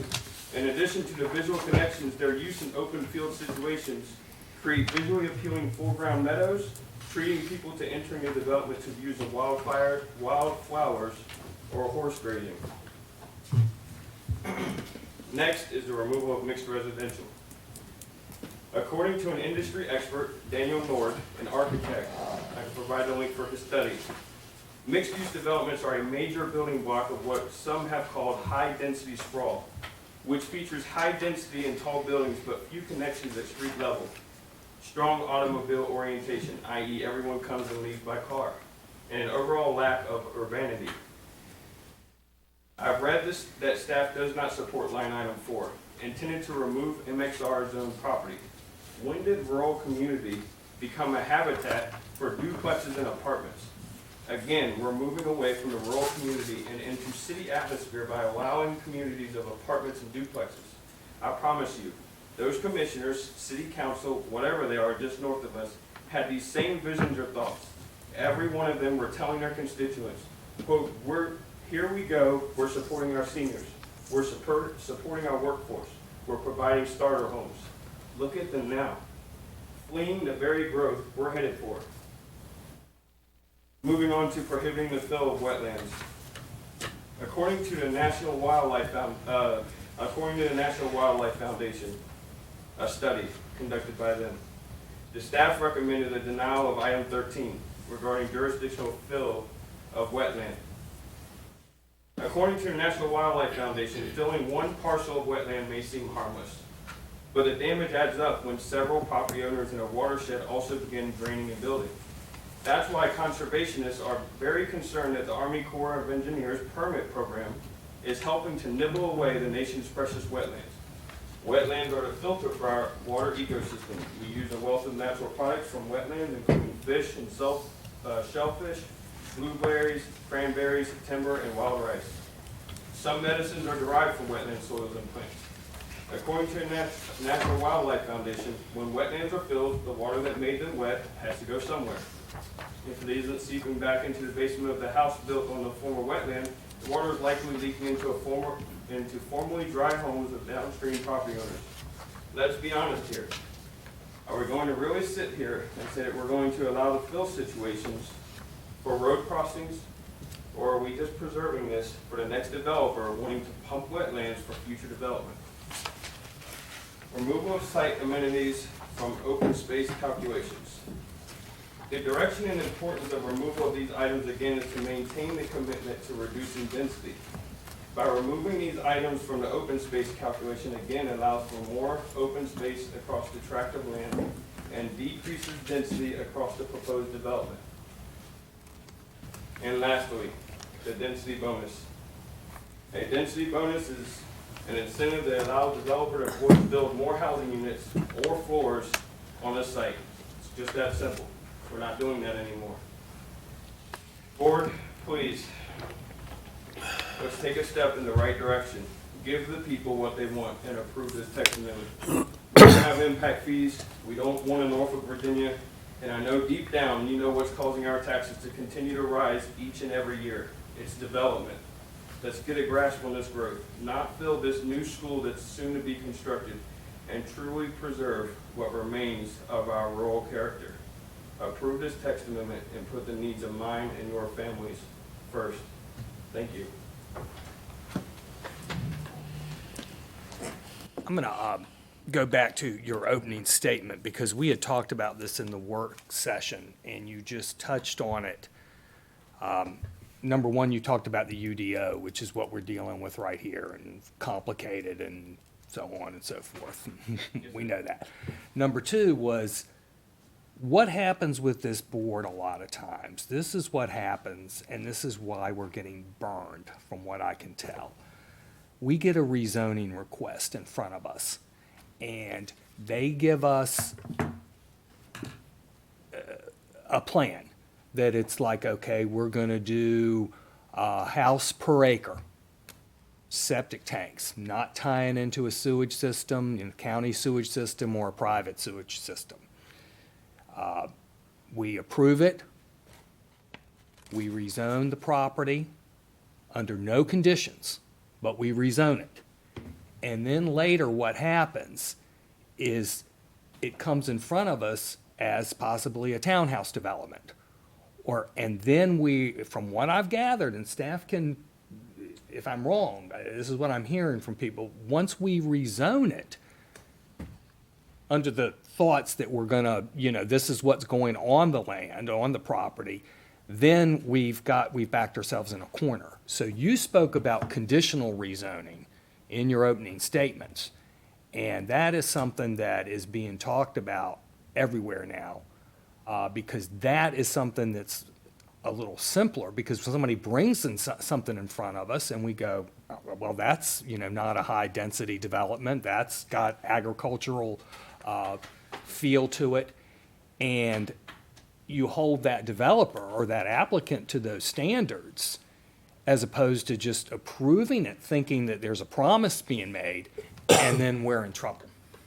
And I believe that's where as much of the problem is coming from as with just the UDO. And I don't know if staff agrees with me on that, but I think we did talk about that. Right, and most of the rezonings, that has been a problem, most of the rezonings are conditional now. You hit on a very interesting point, and it's one that the board has been told, but the rezoning process is really where growth can be controlled. That is the most valuable tool you have as a board, that the Board of Commissioners has to control growth. You're absolutely right on that. It's a legislative decision. It doesn't have the same scrutiny that you mentioned with the special use permits, and that is the tool. Right. There is land out there that was rezoned years ago. Lotus Farm, the recently approved 177 lots, is a great example where that was rezoned just to single family, which permitted that density. If it would have come forward instead of a special use permit as a conditional rezoning, then there would have been the ability to scrutinize that, that proposal.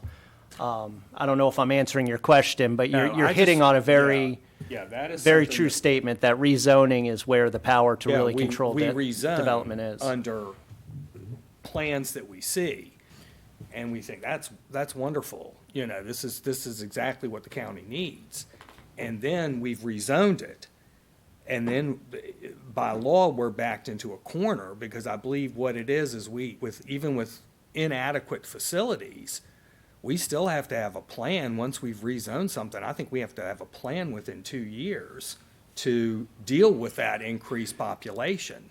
And it's not just schools, it's EMS, it's everything. So, I think that you really touched on, and that's something this board talked about in the work session that we've got to get a handle on.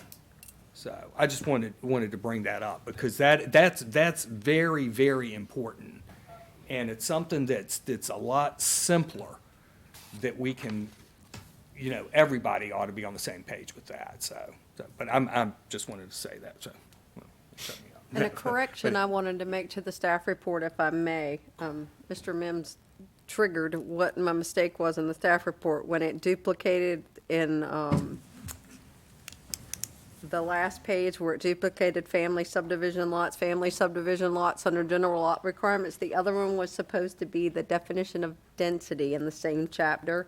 Right now it says, CAMA designated wetlands should not be included in calculating the total amount of land area. It should just say wetlands, not CAMA wetlands. So that would cover 404 wetlands too, and I'll make that correction in the staff report. I apologize. And any questions for Mr. Mims? And I think to try to make this clearer, let's question items. If we got a question, say this is item 1 we're questioning. So we can go to, the board can look at their pages and make sure that we're all on the same page. I have a question, Mr. Mims.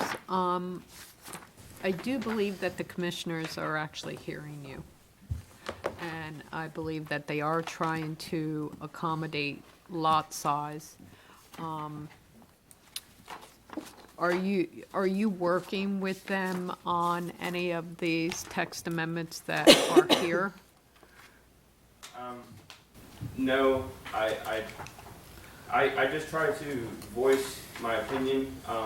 It is hard with, it needs participation, ultimately. Not just from, I ultimately need participation from the public, and I ask of that on multiple occasions, because I hear it just in normal conversation, talking with them, is their concerns or my concerns, but they're not bringing them forward. And I communicate with the Board of Commissioners regularly, but I do get altered answers. I'll use, for example, I won't name them, but a couple of them, maybe 2 months ago, you'll hear a commissioner that will openly disclose that they support 1 acre lots, that they support increased minimum lot size. We've transitioned to kind of completely away from that, I believe, in a recent work session. That's not being entertained anymore. It's now just density that's being entertained. Just my question to you, the goal of a 100-acre lot. So a goal of a 100-acre lot, if you get, I don't know how many lots do you get in 100 acres? Let's just say you get, 50 lots or 100 acres.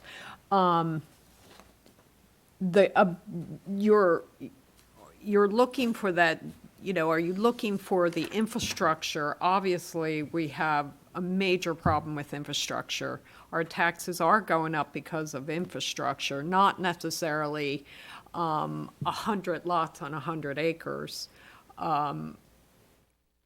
If, looking at some of the subdivisions and looking at a planned subdivision that does have more of a clustered of a half-acre lot, and, having that ability, you're still controlling the, quote, density. I mean, what is your opinion of saying we really are looking at the amount of taxing the people coming in and taxing the infrastructure that we really don't have?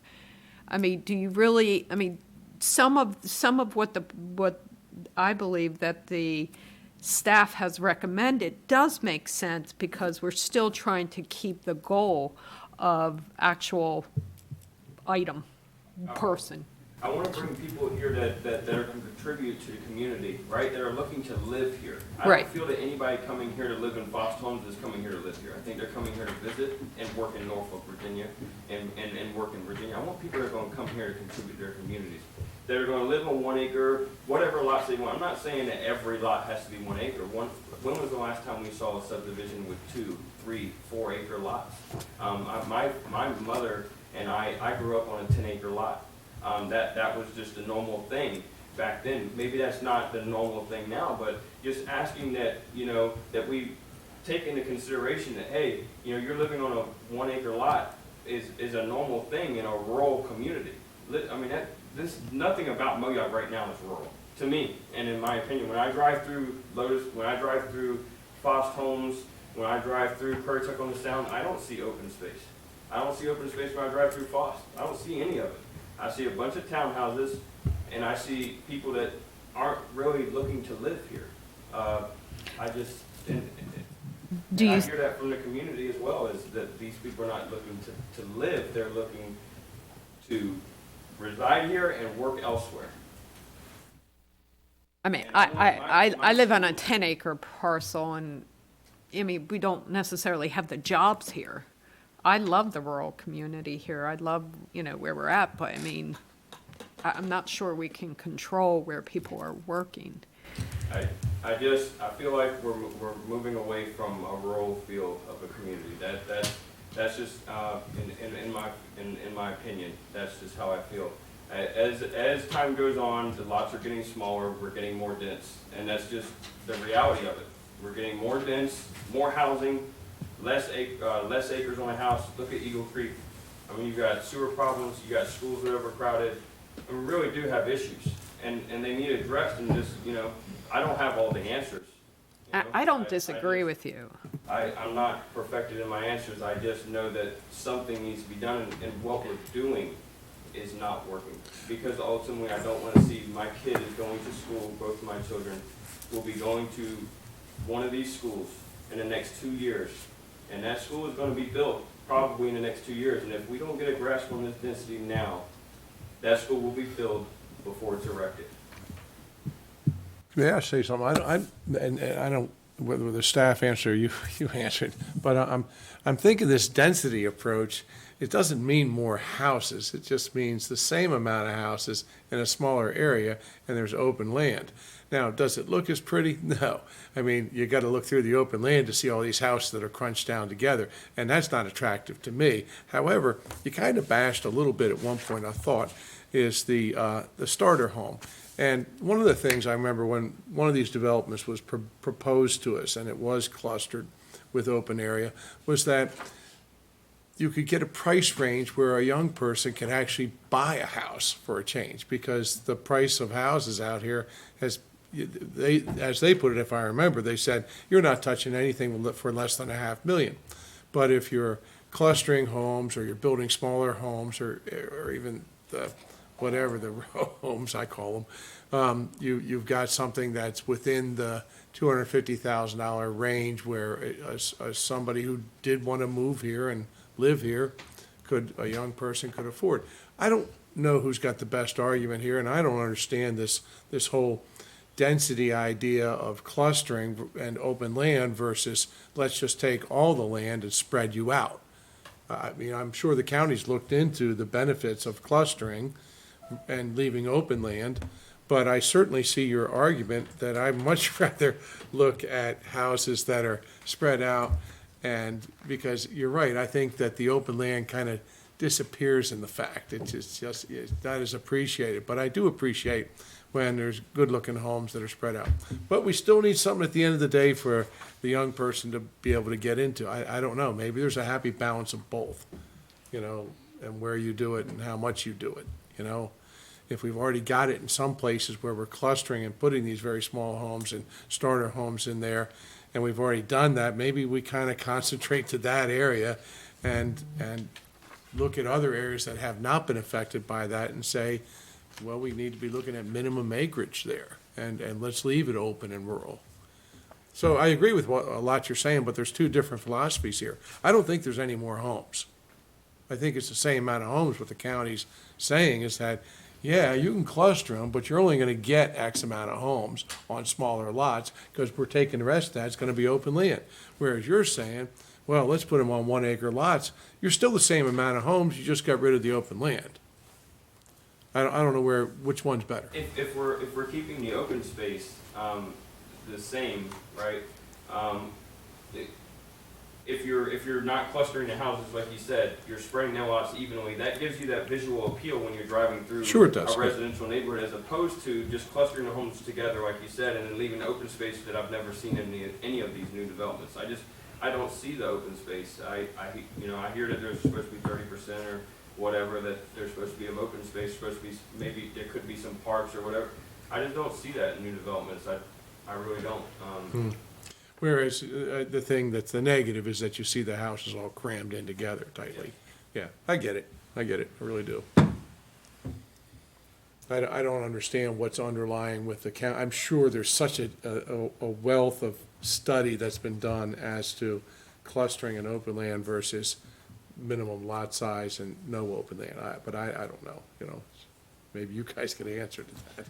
Well, yes, both approaches. I mean, it's an ongoing study of what you can get on each approach. I think one thing I will mention, which will help understand open space a little bit better, is that in our ordinance, stormwater management facilities can be counted towards the open space. So when Mr. Mims says, I'm not seeing the parks and there's a truth to that, because when you factor in with the stormwater management and with the requirements and they're getting stricter and stricter, what ends up happening is a large portion of the open space gets encompassed with these stormwater ponds. Okay. So Like retention ponds and stuff. right.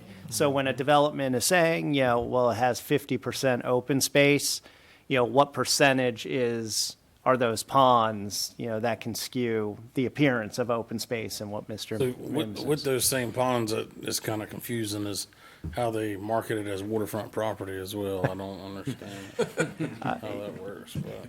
One major concern I have is it has been brought up before that, Foss Development maybe provides like a more affordable type housing, townhomes, the condos, whatever you want to call them, right?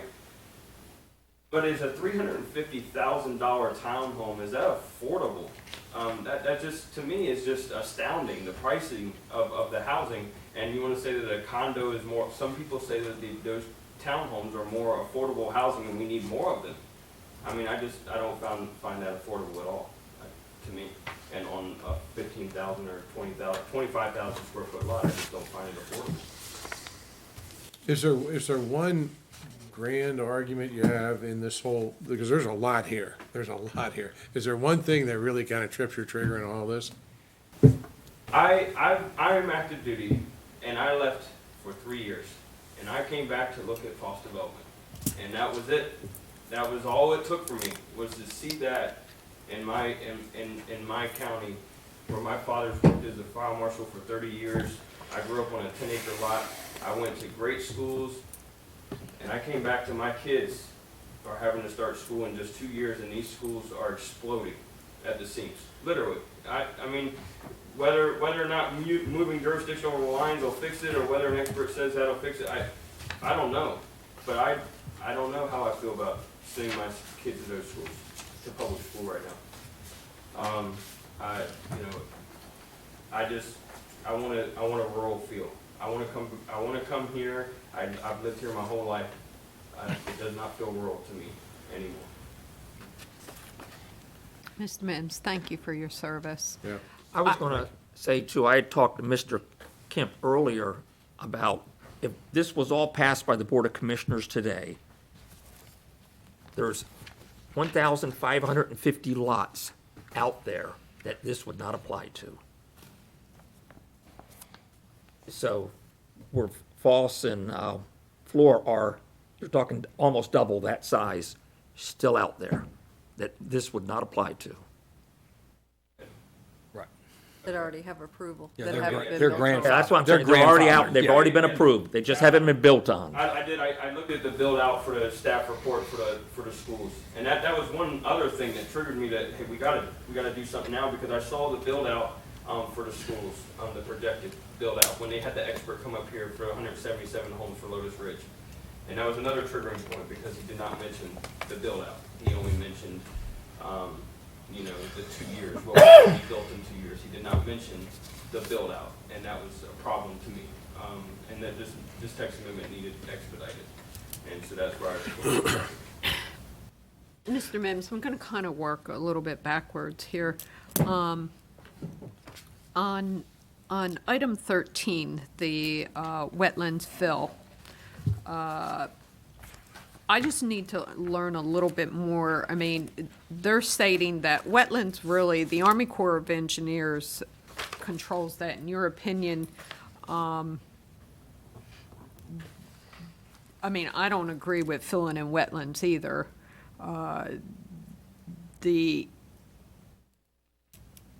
The jurisdiction, they're saying that, that we really do need to be able for roads at a minimum. I mean, what is your thought on that? And why did you put that, I mean, obviously, are we filling in wetlands? It's been brought up to my attention that a member of our community that I will not name had actually been sued about a video of a developer that was pumping wetlands for development. Yes. But that was breaking the law, correct? No.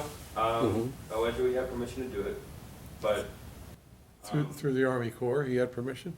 yeah, I do not know those alleged facts. I do not know that. Okay. I'm not going to name the individual, but it is to my, and it was on Wavy News that this individual was doing that. And the person was sued because of the video that was displayed. I'm sorry, is that the one the builder actually sued the homeowner who was complaining about it? Correct. Yeah. So that is a concern of mine, is that that's being allowed.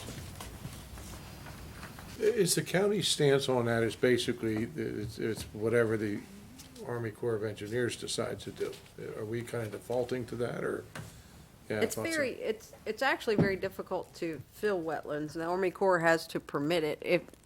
If we, by chance, see somebody filling what we suspect are wetlands, trust you me, our code enforcement officer is quick to call Anthony Scarborough with the Army Corps of Engineer, our local representative.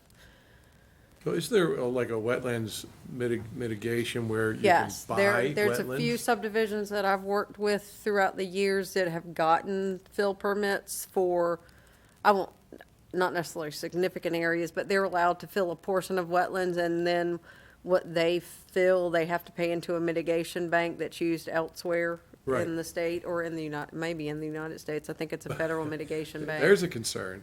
I mean, if you're allowed to mitigate wetlands through the Army Corps of Engineers by buying from a wetlands bank, which may not be in North Carolina, that's a big problem. Yeah, but that's a federal program. That's not something It's that still a big concern. that we Can the regulate. county override the Army Corps of Engineers, or? I asked our attorney, she was concerned that it could be seen as an overreach of local jurisdictional power. But until the judge says you can't, kind of thing. But if it's in our UDO, and we put this and codify it in the UDO, I mean, That doesn't make it legal necessarily, but she said it could be viewed as an overreach of the power of local jurisdiction since there is a federal agency that regulates it. However, if it were challenged, we would certainly defend it, and if the board chose to put it in the ordinance, we would certainly defend it and till I the got a judge said we question couldn't. on item 1. Okay. Okay? I want to make sure I'm clear on this because this is a resource conservation RC district. Okay, this is proposing basically give or take a 10% increase in minimum lot size. Okay?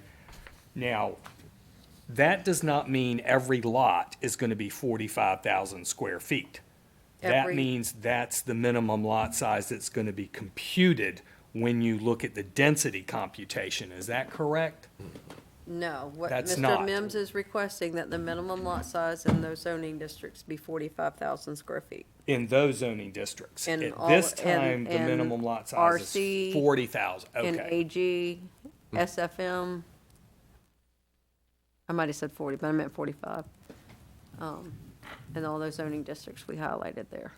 Right, and not every zoning district, like the RC, if you look at the table, the maximum gross density is not applicable. So not every zoning district has that maximum density. Okay. But item 1 just deals with the RC district. Right. Yes, that's Right. correct. So he's proposing an increase, and that, I just want to be clear, because there's a lot going on here, and I think Sure. looking at each item separately. All right, well, how about we go through each item, and, Well, let's- you want to do that? Yeah, because I just want to Definitely. understand, All right, that doesn't seem like a major shift. He's asking basically for a 10% increase in lot size in that district only in this item. okay, so that's item 1. Item 2, very similar request, Okay? That's agricultural. that's agricultural. Now, that's a big percentage, though. That goes from 30,000 to 45,000 square feet. That's a big percentage change.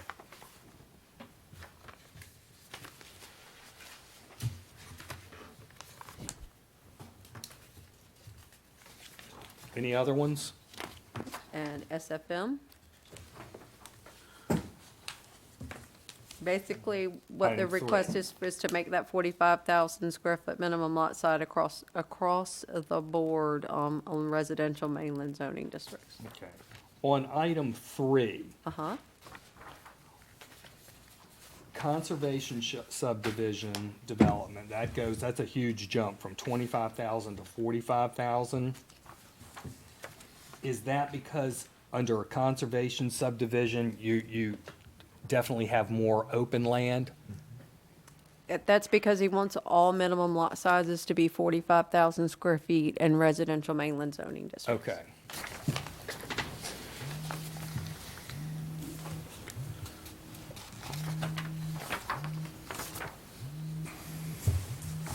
Real quickly, if I may, I just wanted to, give you all some insight. And I know looks and appears as though I was the one that single-handedly carried this out.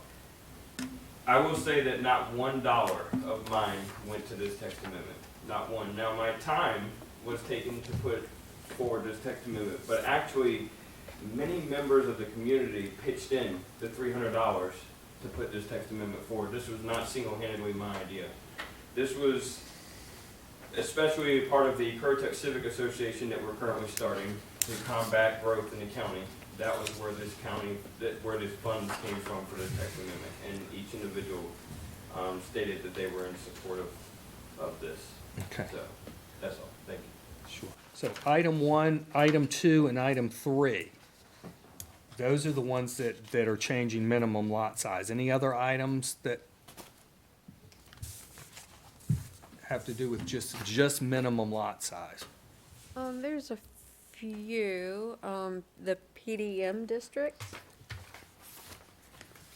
We're adding a minimum lot size there. What item is that, Tammy? I'm sorry. That would be item 8. Okay. Yeah.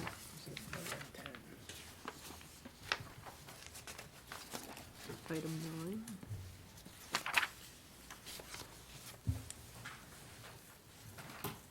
Item 9. Item 9 as well? Item 9, that's changing the minimum lot size for duplexes. Okay.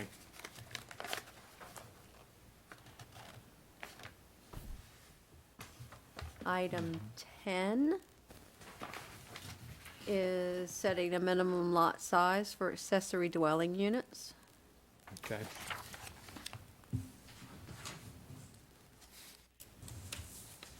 And, Item 14. yeah, item 14 increases the minimum lot size for family subdivision lots. That's 14. Okay. So those are the ones that specifically deal with lot sizes. Yes, sir. Okay. Item 15 also Item which is 15 is that family. one that was a duplicate that Oh, is okay, actually a okay, definition okay. that needs to be changed. So that's, Okay, sorry about we can that. strike 15. That language you can strike, it Oh, just good, I'm needs gonna to put a be- big X through that. Yeah, it just needs to, it actually just needs to be the definition of density. The last sentence says CAMA designated wetlands shall not be included in calculation of the total amount of land area, and the word CAMA designated needs to be removed. Just needs to say wetlands. Now, which item deals with open spaces, and Mr.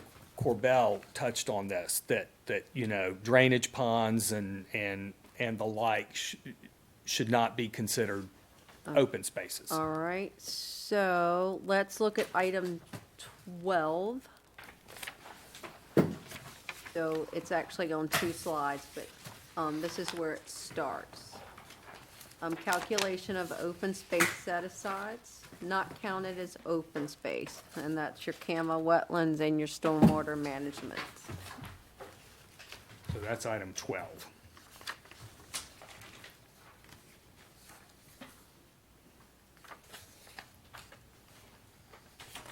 So open space shouldn't consider drainage canals, lakes, natural ponds, streams, rivers, etc. We're looking to strike that. Only land. I'm thinking that's basically what you, only land, not, Yes, the text amendment is proposing to not allow those items to be, the text amendment is proposing to remove those items as allowable features in open space, and also require the items to be in a conservation easement, and also no longer allowing your stormwater management site amenities to be in open space. okay. Now, I think if we can get it into different categories, might help.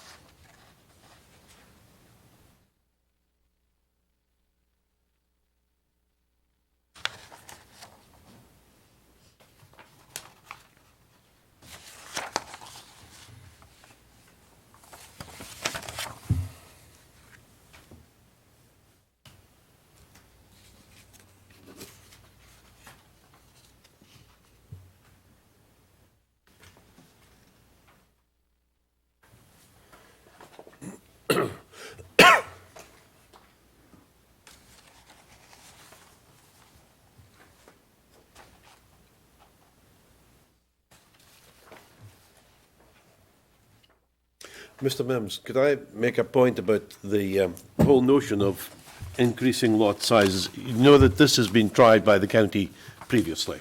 Quite a number of years ago, it was decreed that in certain zonings, the only lot sizes that would be permitted were 3 acres, 3 acres or greater. And that did one thing. It ruled out the possibility of a whole bunch of local folks being able to afford a home site here. And I'd suggest that we've been down that road. And here we are going off the, you lamented the fact that coming back to the area, you see even townhomes at over $300,000. The reason that you see townhomes at over $300,000 is that there's an unending supply of people willing to pay that much for them. That has nothing to do with increasing lot sizes is not going to change anything.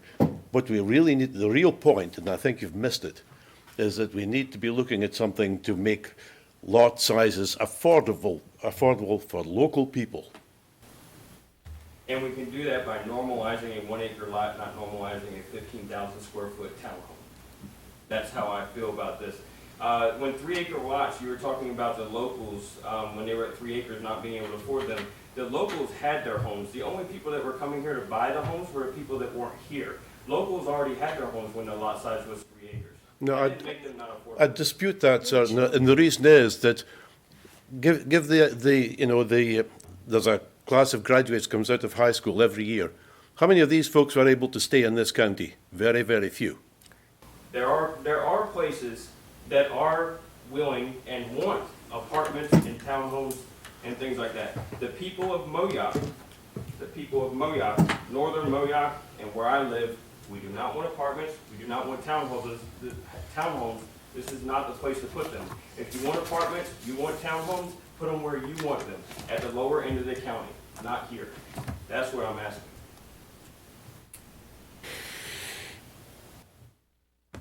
But this here, what we're asking to do affects the whole county. It does. What you're asking us to do, I agree, Moyoc's out of control. I completely agree with you. But what you're asking us to do is going to affect every part of the county. And I think that some of this, I think you have brought really great changes here. I think that there are some stuff that I could take off and definitely agree with you. All of it in its entirety, I'm actually looking at the staff recommendations, and I think the staff has really put in some very legitimate reasons as to why we should deny some of this. Filling in the wetlands, I agree with you. We should not be filling in wetlands. The Army Corps of Engineer and allowing them to make the decision, I think that we, the county, could amend our UDO and see where it goes from there. I believe a majority of what you have put here is actually some of it, I wouldn't say majority, but I say we have a lot that's approvable and that can be worked with. And I think the staff has really put a lot of time in this and thought. And I think that, I'm looking at the staff's recommendations, and I think they really have some decent recommendations here. I believe that you have said it very clearly. We have children graduating, we have children, they can't afford these homes. And some of these lot sizes that can, in a subdivision, be moved around from less than a 1 acre to, that's going to give the affordability in that neighborhood. I think we're at a really difficult part where we're trying to accommodate. This is a blanket, and unfortunately, I can't approve this as a whole blanket for the whole county. So I'm having a hard time with it, but I think that you are correct in the idea that Moyoc has been, that character has been changed. And I don't know if you can put the genie back in the bottle there. My concern, okay, with the 3 acre lots, and I'm not trying to be disrespectful like this, but to be honest, when we had the 3 acre lots, probably when you're talking about it, we were not seeing the issues that we're seeing today. Our schools were not exploding at the seams. We were not having these infrastructure issues. We were not having apparatus problems. We were not having manpower problems within our fire departments. These are real concerns that weren't addressed or were not problems when we had 3 acre minimum lot sizes. And it wasn't until we had a 20,000 square foot lot size, a 40,000 square foot minimum lot size, that we've seen this in Moyoc. That's my concern. Agree entirely. Yes, it's out of control in the Moyoc area. I would agree. However, no, the introduction of the 3 acre lot size was specifically to try to slow down development, and it failed miserably. How did it fail miserably having a 3 acre minimum lot size? Because it instantly increased the average lot size, lot prices in the county. That didn't slow, that did not increase growth. I'm sorry? That did not increase growth. You're saying that having 3 acre minimum. No, lot size I'm saying it didn't slow down, did not slow down growth, which was its intended purpose. I have to agree with that statement because we were not having these issues that we have right now until the growth was. Not on this scale, not on this scale, agreed, not on this scale, but they did exist, and that's why it was instituted.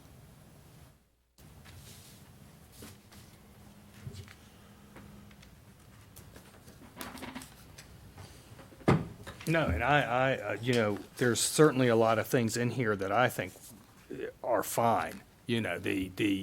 I like the idea of the not including retention ponds and things like that as open space. I think that's an important thing, because they do, and as Mike said, they charge you more. They consider that a waterfront lot, and then you pay more for it, to be on a retention spot. But, I just wish it would come to us as separate items. I know, As, instead of one big blanket, because that makes it very tough on this board it does. to, It was tough to come up with $200. I'm just being real, it was really hard. So putting it to you separately would have. Those of I- yeah. cost me extensively. I get that, yeah. I get that. So you're talking about 300 times what, 15? Yeah, yeah. And I left the density addressment to the Board of Commissioners that said that they were addressing that, so here we are, as a group, I'm speaking on their behalf. I'll do that any day. It's worth it. But as a whole, we were addressing the lot size, the open space, a little bit of the density, but we left the density, true density addressment and lot size ultimately to the Board of Commissioners that's addressing that allegedly now. Okay. All right. Any more questions for Mr. Mims?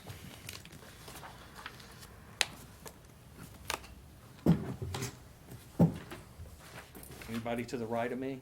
You guys? Do we have to approve this as we see it? And, I mean, this Right, is so that's much here. Can I we mean, break it down to pieces? You could approve or deny it on the whole, or you could approve certain aspects of it. Okay. You could go through and more or less itemize the text amendment, and it could move forward. You need more time with it, you could do that as well. And keep in mind, we are a recommendation board, Oh, so true. We're a citizens advisory board. So what we put in there, subjective or otherwise, is still considered. But don't think we have to solve the entire county's problems at this session. And the commissioners can still do what they want to do.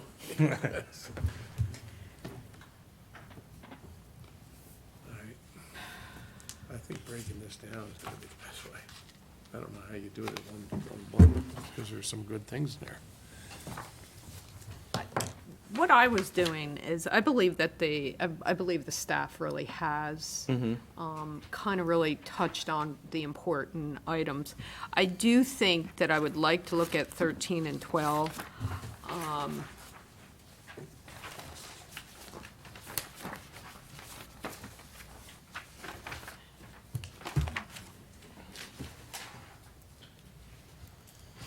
So the county, staff does suggest denying item 13 regarding wetlands fill. I mean, I kind of agree that we just shouldn't be filling in wetlands, but I also know that sometimes you need to cross a wetlands for a road. Do we have any control of that, though? Well, that's the question. That's It's normally- a jurisdictional Yeah, question. it really is. That's normally a And the- CAMA thing like we discussed and, or like y'all discussed, but, everybody knows CAMA. Whether you met them or not, they know that they exist, and you build a dock and they do GIS work and they see that you didn't have a permit for that dock, they come and knock on your door. There's, If we made the standards stricter than the Army Corps of Engineers, the county would enforce that. The question would be, would they they be be- sued for enforcing it? Right. And would they lose? Seems like the county doesn't have a problem with lawsuits, though. No. Well, I mean, who would sue? The Corps of Engineers would sue the county? Developer, The developer? Yeah, or a resident. A resident could too. Because the county had tightened it up over the Corps of If a Engineers. resident wants to put something in and the county says no, but CAMA says it's okay. Okay, so number 12, number 13, I'm just thinking out loud here, because I have to right now. So, number 13, keep it as a denial. Number 12. That's why I was going backwards, because that's where all the denials are. I'm really in agreement with staff so far on the approvals. But I just want to look at the denials, because that's what's going to change. Well, No, 12. I'm sorry, number 12.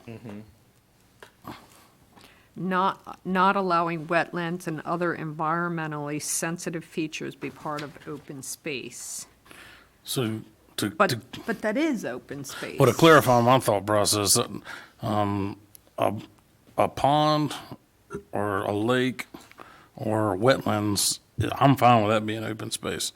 What I don't think should be defined as open space would be a drainage canal or a retention pond that's only full when it rains for a week, type of deal. I mean, Or anything the contractor had to do to support the. the That's watershed. And your point's encapsulated under item 12? Yeah, but a lake that stays full, I'm fine with that being open space. It's just, so in other words, just to use an example to explain what I'm talking about, the new storage units in Moyoc. I don't even know who developed them or whatever, but the giant retention pond out front, that doesn't hold much water, and when it does hold, it only holds a little bit, but that's considered their open space apparently. If they had to meet an open space, I'm not sure, I wasn't privy to all of that, but, That's a commercial development. Since we've talked about fossil, let's use that. There are Okay. ponds out front and all all right, around. so if it holds water all the time and wildlife can use it, like geese, ducks, whatever, I'm fine with that being open space. But a retention pond across the street to Guinea, I forget what's over there on Guinea, but one of the neighborhoods on Guinea has a retention pond that is right there by the sign, but it never holds water. I do know when it did hold water was last January when we got all that rain and it overflowed and Guinea Road flooded, but it only had water in it when it rains and then it goes away. That's just solving a drainage issue. That's not aesthetically pleasing so that's why I say, that's what I call a retention pond, or my thought process on that. A lake that allows wildlife and everything else to use it on a regular basis, I'm fine with.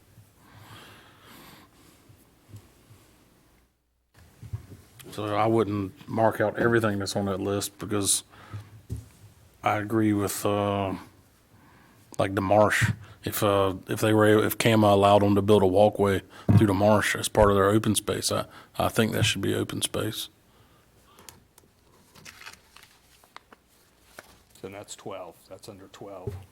Okay. Okay.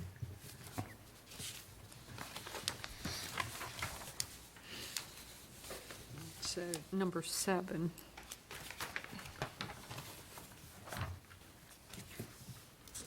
So not allowing clustering houses. So this is what we've been talking about on lot sizes. Now, see, the problem you've got to consider too, and we talked about this in the work session on clustering homes.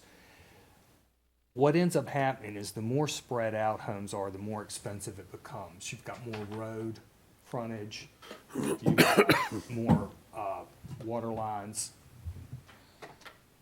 So just keep that in mind. You have more runoff when you have more impervious. If you're going to have to put a road all the way in, so I kind of believe the clustering of the lots do provide an opportunity for that open space. Right. And you can still control density. It's a cosmetic thing.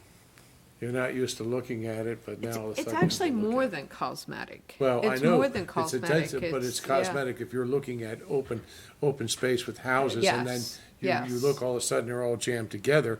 I mean, I get the whole density thing, and I like the idea of an open space, but there's gotta be better definition of open space. And I better think they're getting control of away. that.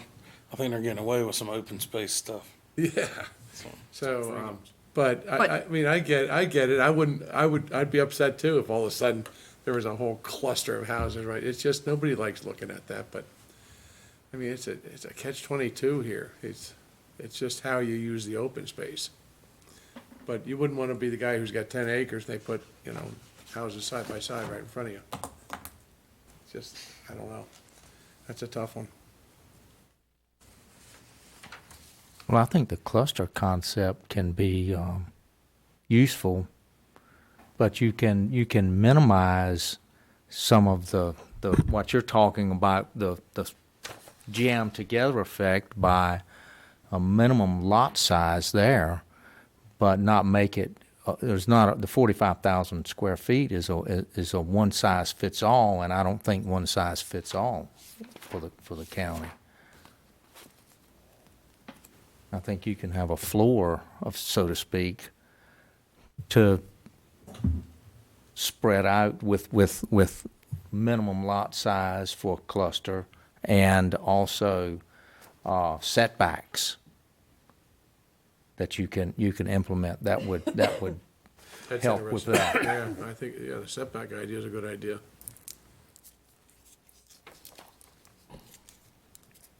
Like, you wouldn't want that whole cluster going up against a beautiful neighborhood that's got 3-acre lots and maybe having that setback to give them a little bit of distance on it too.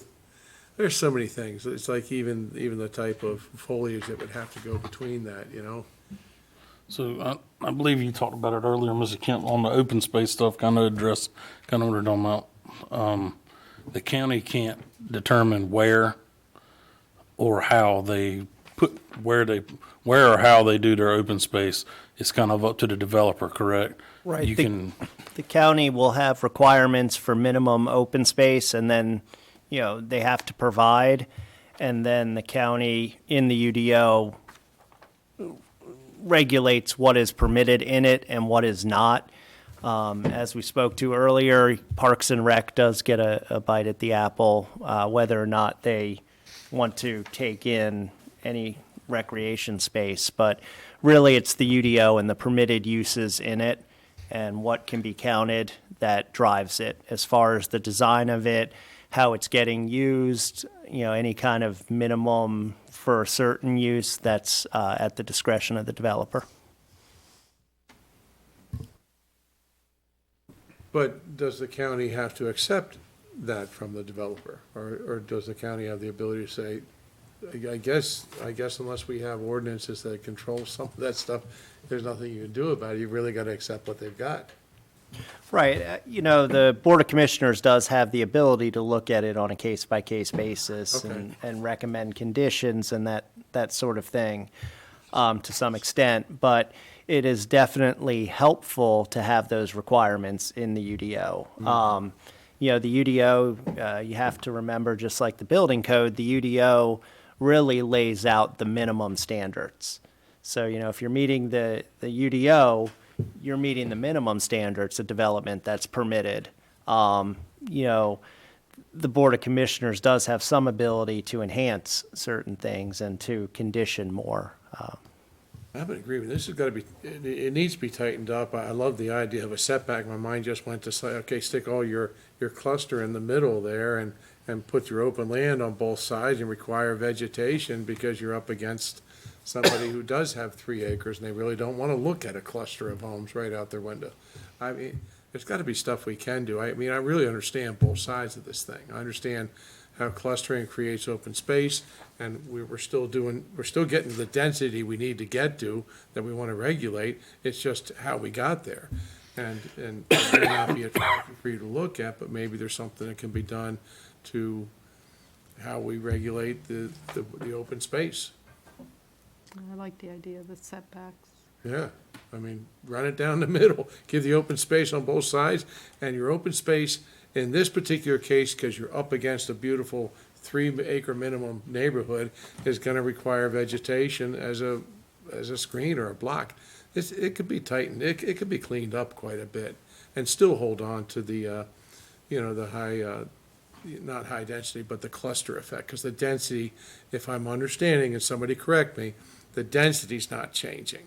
We're just changing how we're doing the density, you know, so. Well, it's also being requested to not allow for MRX zone property in the county, such as, duplexes. I mean, duplexes can be created to look like a house. Multifamily dwellings, townhouses, upper story dwelling units. I mean, I think what I would love to see is a community where we have downtown, maybe business, and above that,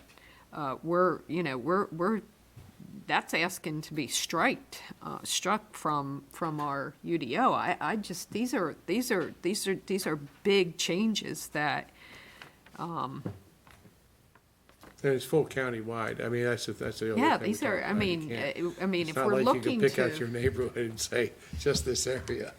yeah, So- I mean, I honestly, We need more I time. believe that the staff has kind of hit on really the staff, I have to tell you, you guys did a good job. I know this was hard because we're sitting here just, Pull our hair out a little bit. yeah, a little bit. These are complex issues.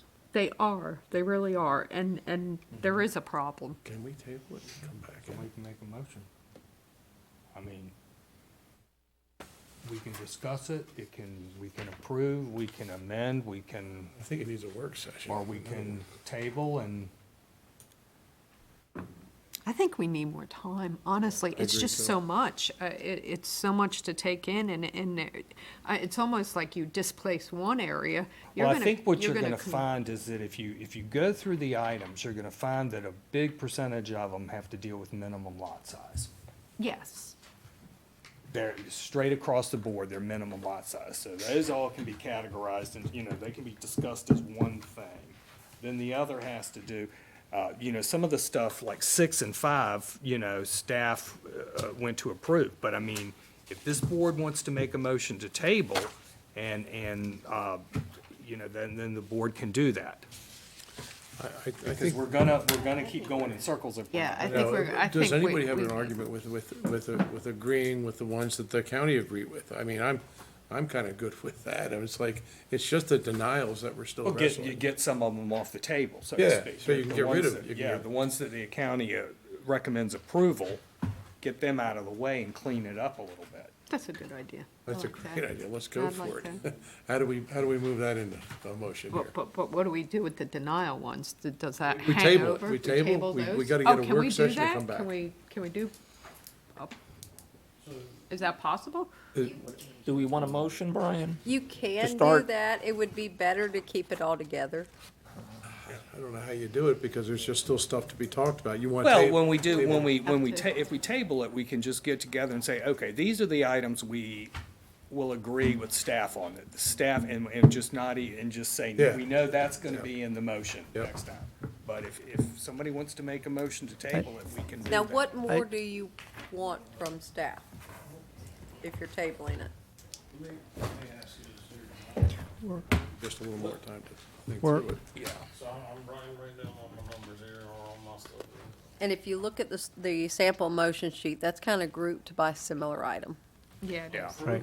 Yeah, it's fair, it's fair. For approval, which ones do y'all recommend approval? If you look at that sample motion Yeah. sheet, I think we're all in agreement. Yeah, we can do that, get that out of the way.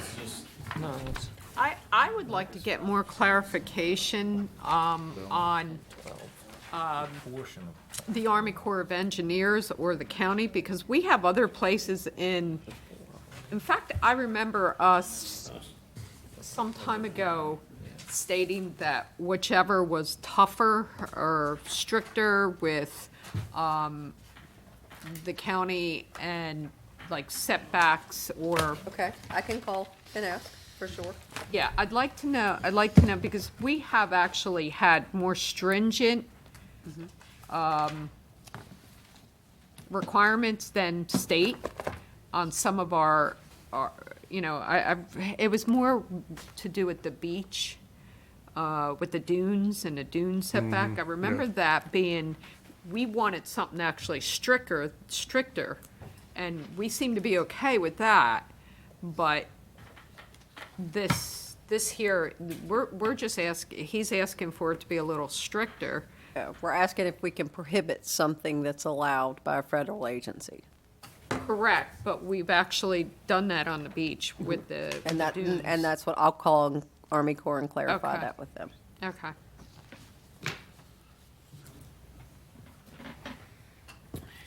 Anything else that you would want clarification from staff before we come back next month with it? Good. Some of the ones that you lumped together to tonight, 1, 2, 3, 8, 9, 10, 14. That's These a lot size. be a little bit, I mean, like the other ones, not to say you gotta do the same for like item 4 and item 7. You know, but just a little brief summary. What is that? Very brief. I know some of them have to do with, I think, almost all of them had to do with the minimum lot size. I mean, was that the case? All of them had to do with minimum lot size? Well, 1 through 14. Okay, that's, all of those have to do with minimum lot size. Right. Okay, and I'm good with that then. I'm sorry. You're fine. There's a lot to it, trust me. And we would have to probably check with the county attorney. I'm not sure if you could table part of the text amendment because it's brought forward as one application. If you, I believe it has to Table the whole I thing. think we have be to put- considered as one application. You can break it up Has to stay together. into items and you could recommend approval and denial. Right. But when you're, you can't table half a text amendment for reconsideration. I believe it has to be one decision on the application. Even the one where Tammy was on number, I guess, was it 12 or 13 regarding the jurisdictional wetland fill, regarding the Army Corps of Engineers? Well, I think we can, She's just gonna find out more Yeah, clarification. I'll find out that and bring that clarification back. So what I think has to happen, sounds like you want additional time, I'll bring back that clarification. So you'll make a motion to table or whatever you call it. It's not table anymore. What's the new word? Say it again. I just heard it. Continue, maybe, the item until the next meeting, as a whole, okay.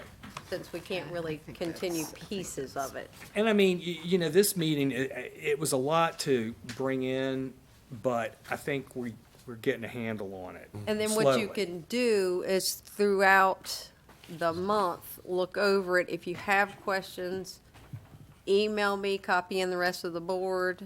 Mr. Mims has been phenomenal to work with. If I can't answer, I'll reach out to him. And I'll Okay. keep him in the loop with your questions too. Okay.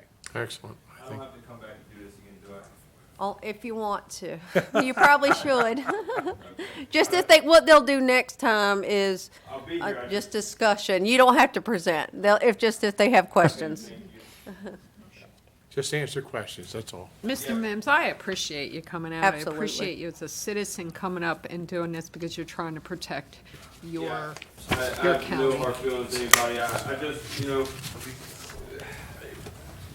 years ago, I was in that same thought mind that, why would you want a 3-acre large minimum lot size, right? Why would you want this huge lot where, people probably can't afford it, blah, blah, blah. And, then we went to a 35,000 or 40,000 square foot. And the simple answer, from my point of view is, just across the board, raise the minimum lot size. We didn't have these, in my mind, these issues that we have today.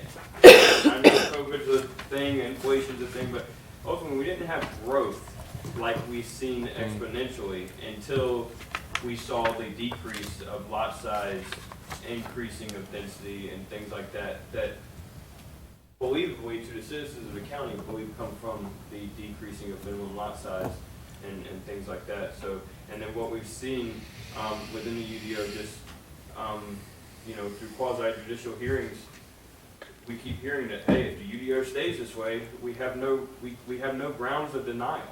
So the only way to fix and solve a density issue and a lot size issue is to amend the UDO. And as citizens, we just came forward to put together that.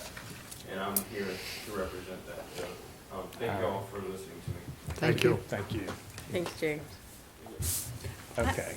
I think the conditional rezoning would be something to really look at. To look at. All right. I'm gonna open it for a motion.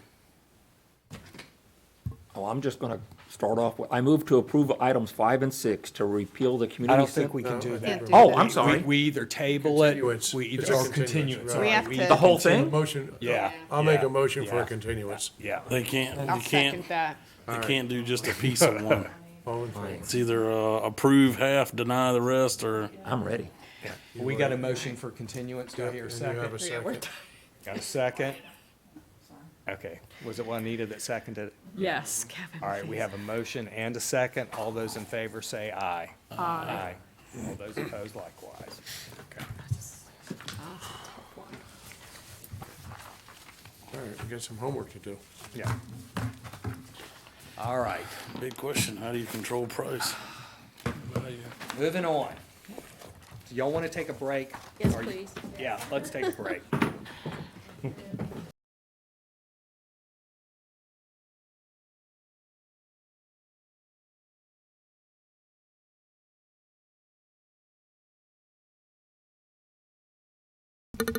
On to item 3, PB 2309, the new business Currituck County request for an amendment to the Unified Development Ordinance, Chapter 2, to further clarify rehearing a denied quasi-judicial decision. This time we'll hear from staff.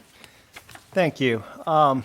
What this amendment does really is it syncs our UDO up with the current North Carolina state law in regards to the requirements to rehear a quasi-judicial decision that was denied. It does two things really in the ordinance summed up here. First, it clarifies the standards for legislative denial and when it can be reheard. So those are your text amendments and rezoning applications. And then it adds language for the quasi-judicial. And so this is the existing language. I know you can't read that there, but up top, we're just adding the word legislative. So the existing rules still pertain to text amendments and rezoning applications. And what it says is if an application is denied, it can't come back before the board for a 12-month period unless 2/3 of the board finds one of those four circumstances or findings there. The first being that there is a change in circumstance or substantial change. The second being that there is new or additional information that could change the findings of the board. The third is that the new application is materially different. And the fourth is that there was a mistake. So if one of those four things are met, an application can come back before the board.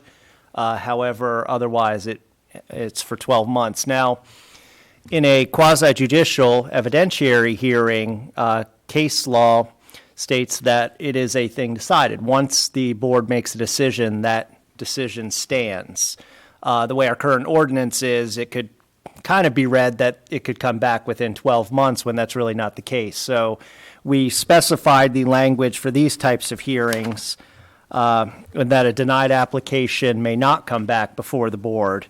But then there are ways it can, and they are listed in A, B, and C, and it's the same thing really as the legislative in the fact that if the board finds that there was a change in circumstance that would reasonably affect the decision-making board, decision made, or if there was new information or the new application was materially different, the board could authorize it to come back. The board recently did this with a neighborhood. It was denied based on the lack of evidence of the value of adjoining properties, that how it would impact that. There was no appraiser present at the hearing, and the board made a ruling that the new plan brought forward was materially different and substantially different and allowed them to rehear. So that's an example of how this new text amendment would work. What we're doing is really just codifying what case law drives us to do. Here are the text review standards, which you're familiar with. The Imagine Currituck, the proposed text amendment does not appear to create any inconsistencies with the goals or policies of the Imagine Currituck.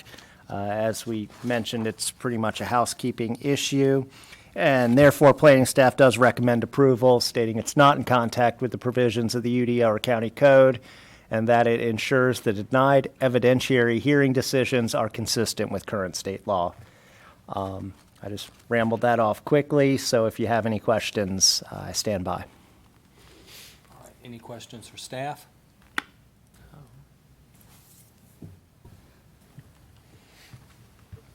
I don't believe anybody would be signed up to speak to this. This is a housekeeping item, so any discussion from the board? Explain to me what that subdivision or what was it? What So- happened? A subdivision came forward some time back, and it had a design, it was a few cul-de-sacs, and I forget the exact number of lots, but let's call it 30 lots. So it was a 30-lot subdivision, came forward, and it was denied. The board found that because there was no appraiser present at the special use permit hearing, that they couldn't prove there was no diminishing impact to adjacent property value, so they denied it. The developer came back with a new plan, and it looked different, and according to our ordinance, which grouped the legislative and evidentiary hearings together, the ordinance kind of read, hey, it can come back within 12 months, or after 12 months, when in fact, case law and state, case law says that once that was decided and denied, that denial remains, that they can't come back. Now, with the standards laid out, they can come back if the board decides that it is a substantially different application, and that there was new information that wasn't, or information changed. So what this developer did is they brought back a new plan. It was, curved roads, a different layout. But the board really looked at, they increased the buffer around the edge specifically to protect the adjacent properties. So what the board did is they looked at that and said, it's substantially different. You can come back in front of us. So they didn't approve it. They just gave them the right to come back for another hearing. What that case did was it pointed out in our ordinance the deficiency in grouping the two together. So what this does is it treats legislative and evidentiary hearings differently, which, because they were looking at the ordinance saying, well, the ordinance says we can come back after 12 months. The county attorney says, wait a second, you can't. Case law says you can't. And it pointed out this deficiency in our ordinance. So at the direction of the county attorney, we added this language. Okay, that makes sense. I understand. Any more questions? All right, at this time I'll entertain a motion. I move to recommend approval of PB 23-09. Because the request is consistent with the provisions of the Unified Development Ordinance and County Code of Ordinances and ensures rehearing a denied application requiring an evidentiary hearing and is consistent with North Carolina law on res judicata. Yep. We have a motion. Do I have a second? I'll second. Motion and a second. All those in favor for approval, say aye. Aye. All those opposed, likewise. Moving on. Thank you, board. Item number 4, under new business, PB 2315, Currituck County. Imagine Currituck 2040 Vision Plan with final CAMA changes is being presented for recommendation. We'll hear from staff. All right, thank you. As you may recall, this board in the late spring, early summer last year, we had several work sessions to review the Imagine Currituck plan, and ultimately, the board recommended that the Board of Commissioners adopt the land use plan, and they did so on June 20th of last year. And the reason that was done before we were actually through the process of being reviewed by the Division of Coastal Management in the state was that 160D general statutes that required that, that municipalities, counties that wanted to enforce zoning regulations should have a reasonably, should have an adopted land use plan that had been reasonably updated. And since our old land use plan was 2006 plan, the county manager and staff felt like we should go ahead and adopt that plan to use for land use decisions, even though it was not ready to be the official CAMA land use plans, so to speak. So April 19th, before those work sessions, we had submitted a plan to the state in response to the first review, the first comments that were received. And then we actually got a second round of comments back in October of 2022. So we worked through with our consultant addressing those comments. And then we ended up completing the state review, the Division of Coastal Management and State Review, which was a 30 and 45-day review on March 3rd of this year. And we received just a couple of comments from that review. And so those have been incorporated into the plan.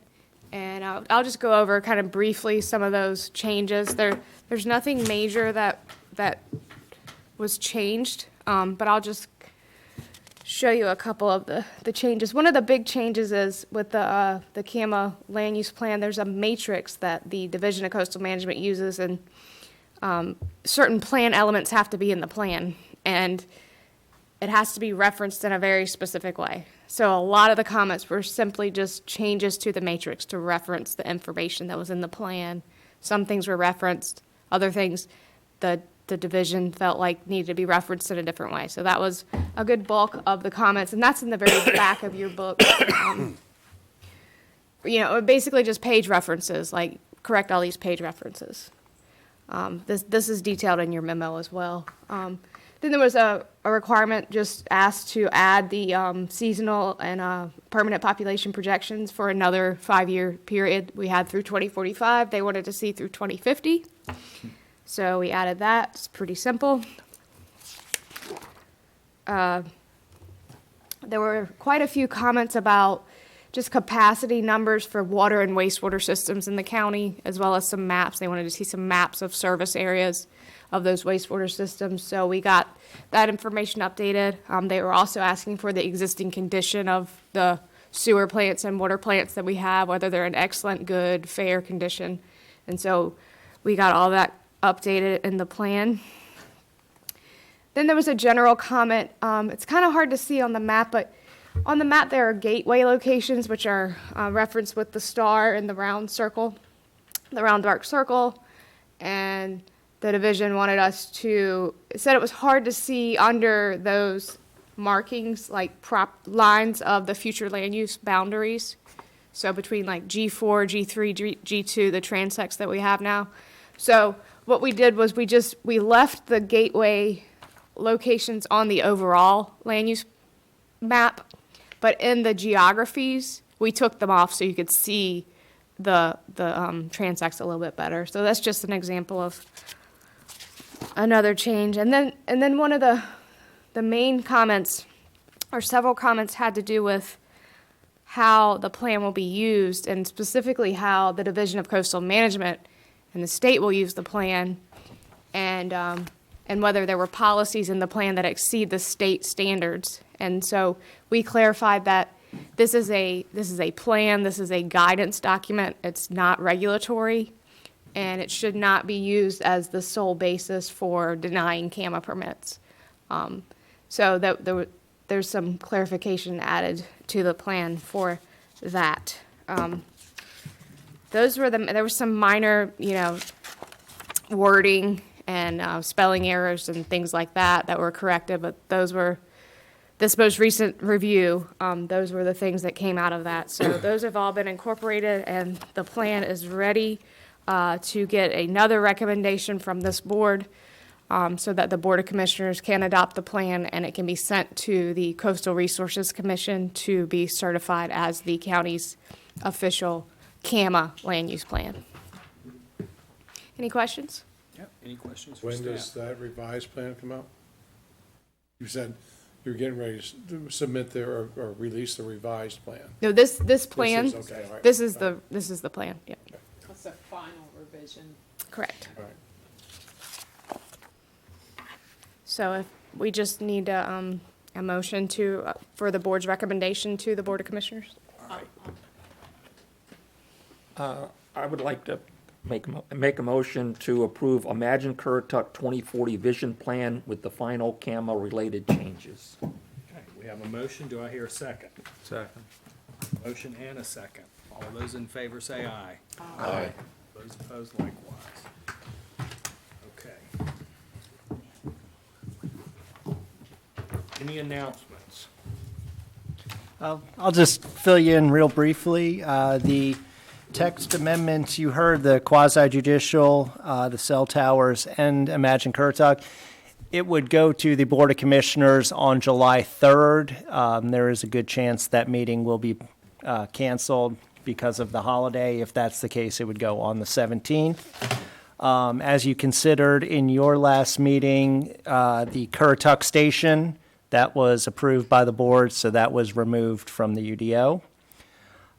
Just an update on projects. We did get the site plan for review for the new elementary school. So that is moving forward.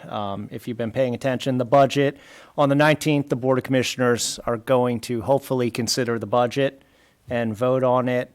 There was a lot of discussion as to whether to fund the school, whether to postpone funding. They have decided to, at least the recommendation now is to move forward with the school and absorb not a entire amount for the tax increase, but some of it this year.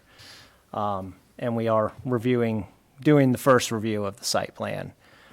Other than that, I just want to, on behalf of staff, thank Mr. Mims for coming out and his involvement. It is really appreciated. And I think Tammy did a great job dissecting that and explaining it, and just thank Jenny for all her hard work on the land use plan. Yeah. It's been a long time coming, and Jenny has done a great job at bringing it home. So that's all I have. Okay, I have a motion to adjourn. Come on now. So moved. So moved. Do I have a second? I'll second. All right. All those in favor say aye. Aye.